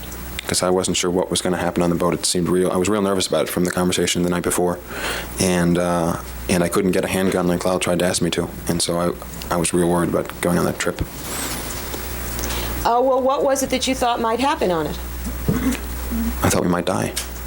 And how did you envision yourself dying on the boat trip? I didn't know what would happen. I know that the time was changed to at night, and I wasn't real excited about going on a boat trip with my parents at that time at night. Okay. When you got back to the house, though, were your parents still there? Yes. And did you go on the boat trip? Yes. Now, you've heard Mr. Anderson, the captain, testify to what you and your brother were doing and how you looked and what happened to you on the boat trip? Yes. And you've heard your brother testify to it? Yes. And between the two of them, have they given an accurate picture of what happened on the boat trip? Basically. So let's move ahead. After the boat trip, did you return with your parents to your house? Yes. And did you then leave the house with your brother and go somewhere? Yes. And where did the two of you go? To UCLA. And what was your state of mind at that point, given the fact that your parents didn't kill you on the boat trip? I didn't know what was going to happen. I mean, it was a scary situation. I knew they were going to do something. They didn't do it on the boat trip like I thought they might have, and I just didn't know what was going to happen or when, and it was real nerve-wracking. Did you have any discussion with your brother about whether the two of you were missing something or missing something that your parents were doing or overlooking something? We didn't know what they were doing, what they were up to. They weren't talking to us, and like in the car ride, it was just quiet, and it was real. Car ride, which car? To and from the boat trip. Was silent? Was silent, and so I didn't know. I didn't understand what they were up to in their own way, and they weren't talking to us and about it. Well, they weren't giving. So Kitty and Jose claimed that this was like a work shark fishing thing, like for work. He needed to do this. I have no idea. Do you guys think that it was a work-related event? Do you think it could have been a potential plan to get rid of the boys or do something to the boys? I don't know. The boys ended up staying in the front of the boat the whole time. They didn't want to come in the back and like do anything because their strategy was just to stay away from the adults on the boat. So there was, the captain and his crew, which only consisted of a couple people, and then there was Kitty and Jose and Erik and Lyle on this boat. And with Jose's money and power, you don't think that he could make his sons disappear and people wouldn't talk? I'm sure he could buy people off. He has connections, he's got power, and I'm not even certain that this boat trip wasn't nefarious because why would they not be talking in the car on the way to and from? It's odd. Giving us the signs that I was looking for. Okay. Well, did you think maybe you were wrong and everything was peachy and there was no problem and life would go on as usual? No, I wasn't wrong. Well, did you think that at all? No, Why not? because I knew what I had done, and I knew that I wasn't going to get away with it, and it was just a matter of when. And it was real clear from the way my parents were acting that something was going on. Were they being more, were they secretive around you ordinarily? Yes and no. Was this a family with great communication among its members? No, very little communication. Well, were they even more secretive and less communicative during these few days that we've been talking about? Objection proven. Sustain. Were they more communicative or less communicative during these few days that you've been testifying about? They were really quiet, not saying much around us. Usually my dad was either in an up mood and laughing and joking and making fun of people with the whole family, sort of talking to my mom, but not being quiet about it. Or he was real angry and would yell or act real stern. But at this time, he just wasn't saying anything. And my mom, who was also like that, was not saying a word. It was real weird. Well, had there been times you've described, for example, in Kalamazoo when your father got so mad he couldn't talk, there were other times, weren't there, when your father wouldn't talk to you?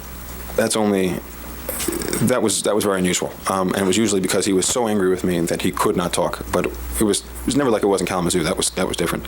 But there were times when we didn't talk, but they would say something that was something, noticing something. It wasn't silence on purpose. This time it was dead silence.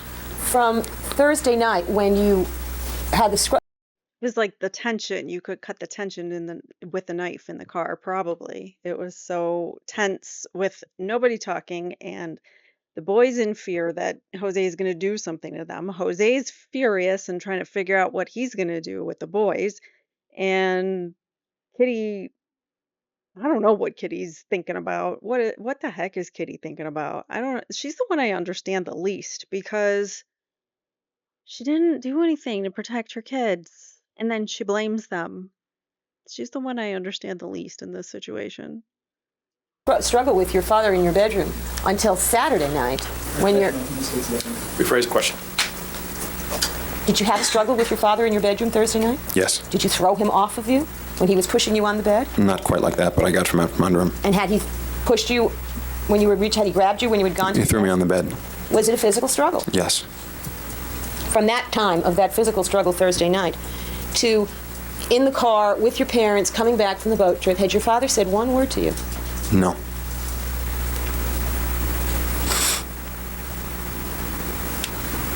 And was that, had that ever happened before, or was that unusual? It was extremely unusual. I mean, he had done a similar thing in Kalamazoo when, after I had lost, he got so angry he couldn't talk, and we didn't talk while packing the bags. But he would say a word, and he would do this. He told me we weren't going to Canada, for instance. But this time he didn't say a word. Well, did he seem overtly, openly angry on Saturday?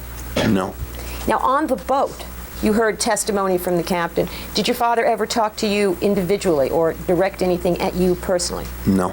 Were there some words said, like when he caught the shark? When he caught the shark, we went to the back. We didn't want to make it seem really suspicious. And he would say things to the boat captain, and, well, what a great shark it was. But to you, did he say anything to you? No.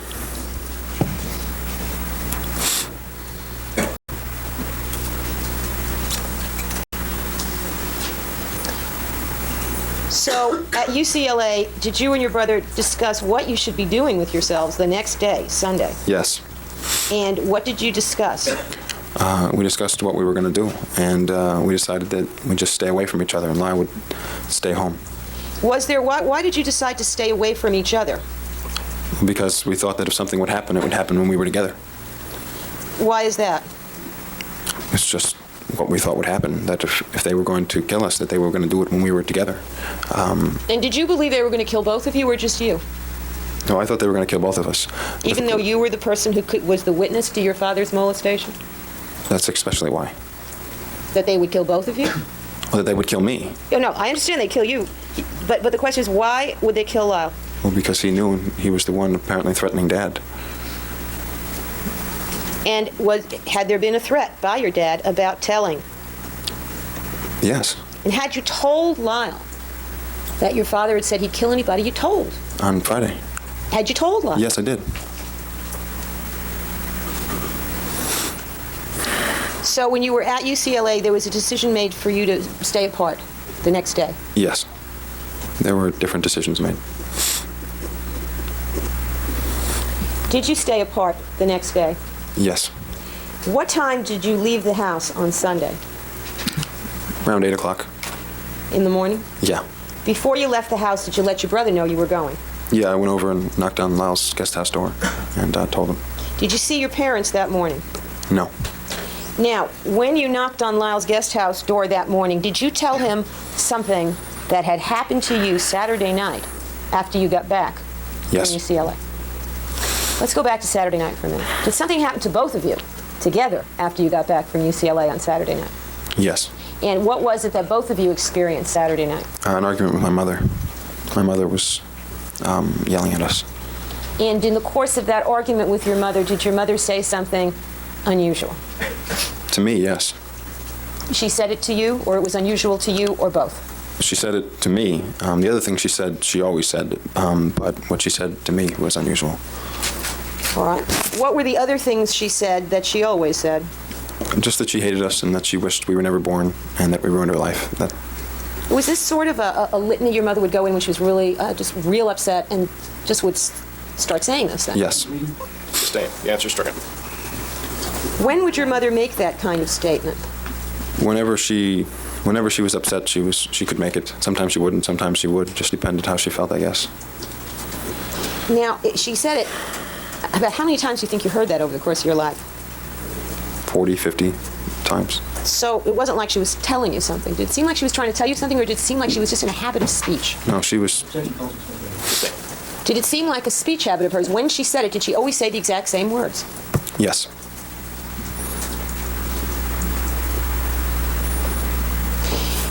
Now, what else did she say Saturday night that was not part of this standard upset thing that she'd say? She told me that if I would have kept my mouth shut, things might have worked out in the family. What did you think that meant? That meant that things had not worked out in the family, and I believed that she was going to kill us. Well, things had not worked out in the family, and whose fault was that? Mine, because I told Lyle And keeping your mouth shut, what did you think she meant? Shut about what? about the stuff between Dad and I, and that I had told Lyle.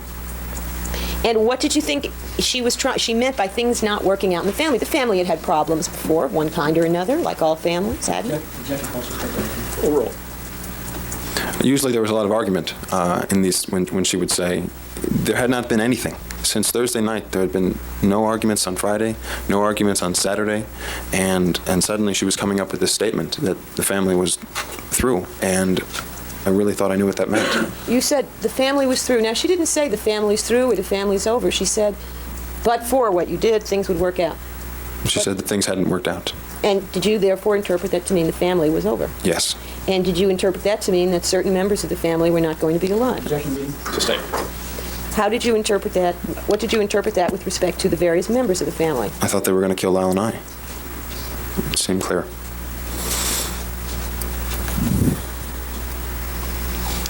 It seemed clear.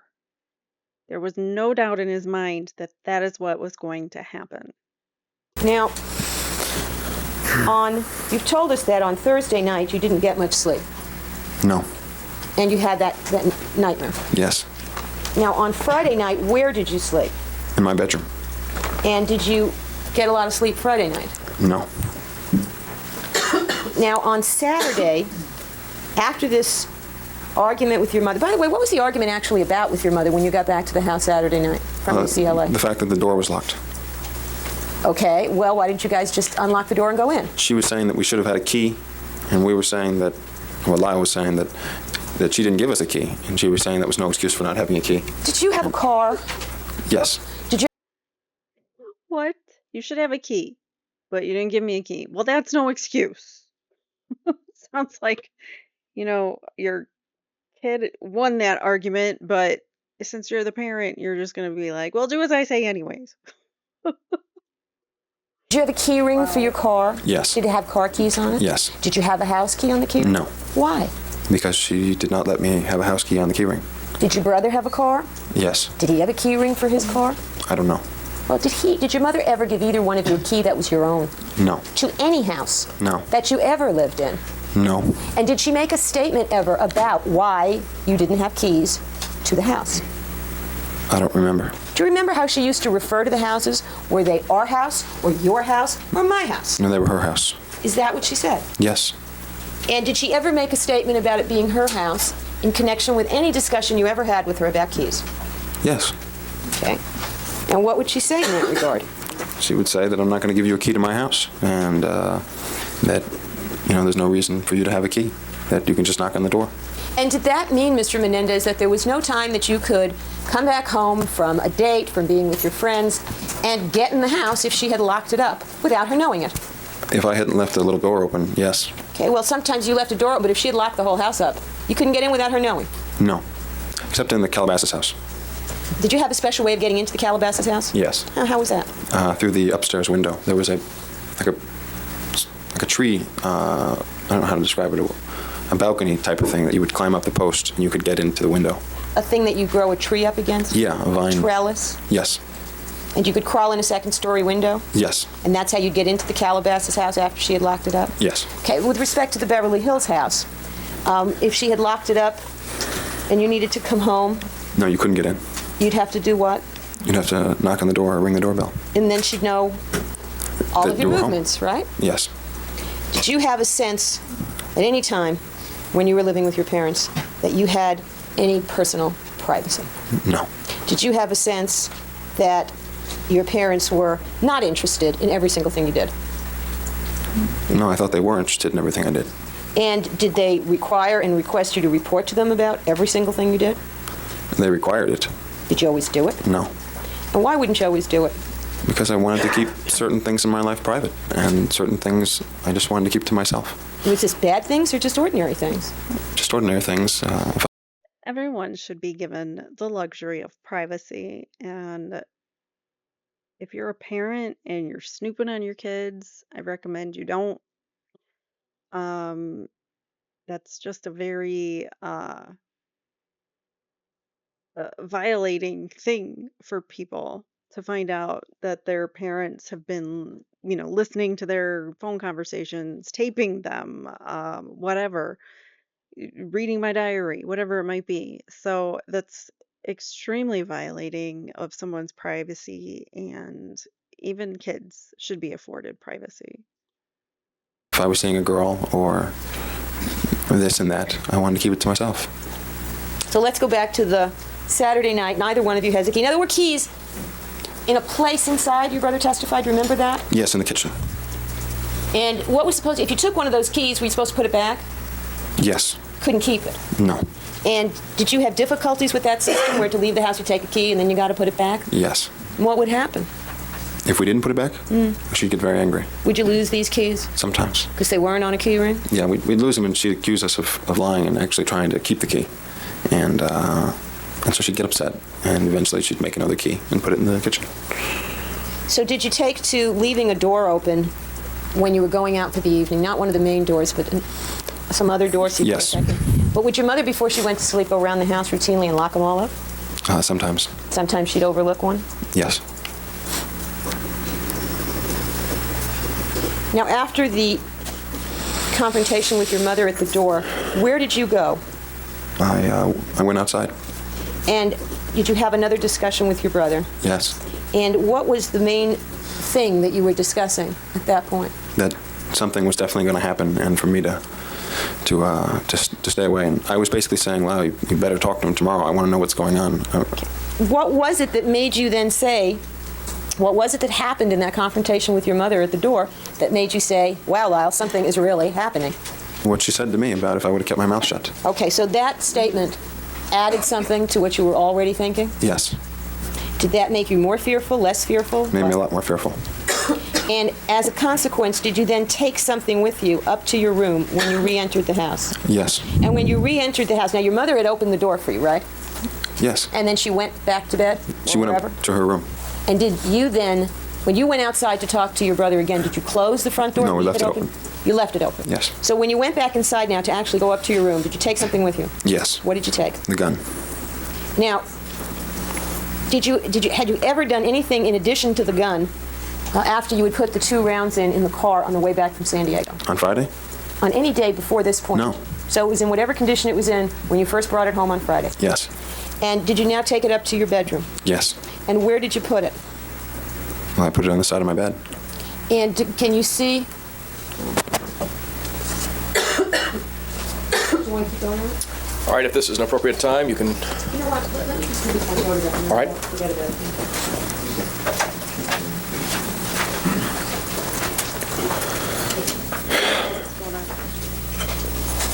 Approaching the witness, Your Honor, with Exhibit 258. Mr. Menendez, does this photograph of your bedroom show, at least sort of show, where it was you put the gun on the side of your bed that Saturday night? Yes. I wanted to do an arrow from the light part down.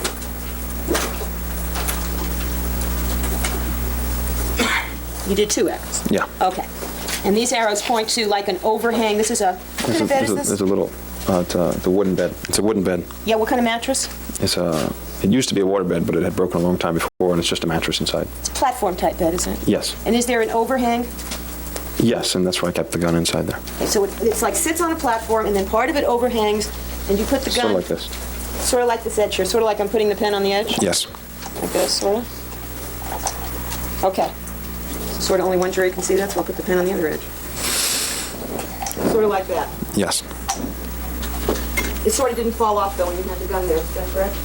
No. It was actually on the floor. The gun sat on the floor under the ledge. Yes. This would be a good place. All right, we'll take our recess until. And that is where we're going to end part 1 of Erik Menendez direct examination. We will continue on Thursday with part 2 of his direct examination. And I believe there's 4 parts, so we'll continue on with him and Leslie telling us what happened. And I know it's heartbreaking. It's difficult to get through some of these parts, some of these things. Some of the descriptions are graphic, painful, just heart-wrenching. So thank you for watching with me. I know it's not always easy, but it's good to learn that these things are happening and what the effects are from abuse and the trauma that people endure from long time abuse. So we need to be more aware of these situations in society and do better for these people, because I don't think sitting and rotting away in prison for the rest of their lives is justice. I really don't. What do you guys think justice would be in this case? Let me know in the comments below, and I will see you guys on Thursday. Thanks so much and take care. Bye now.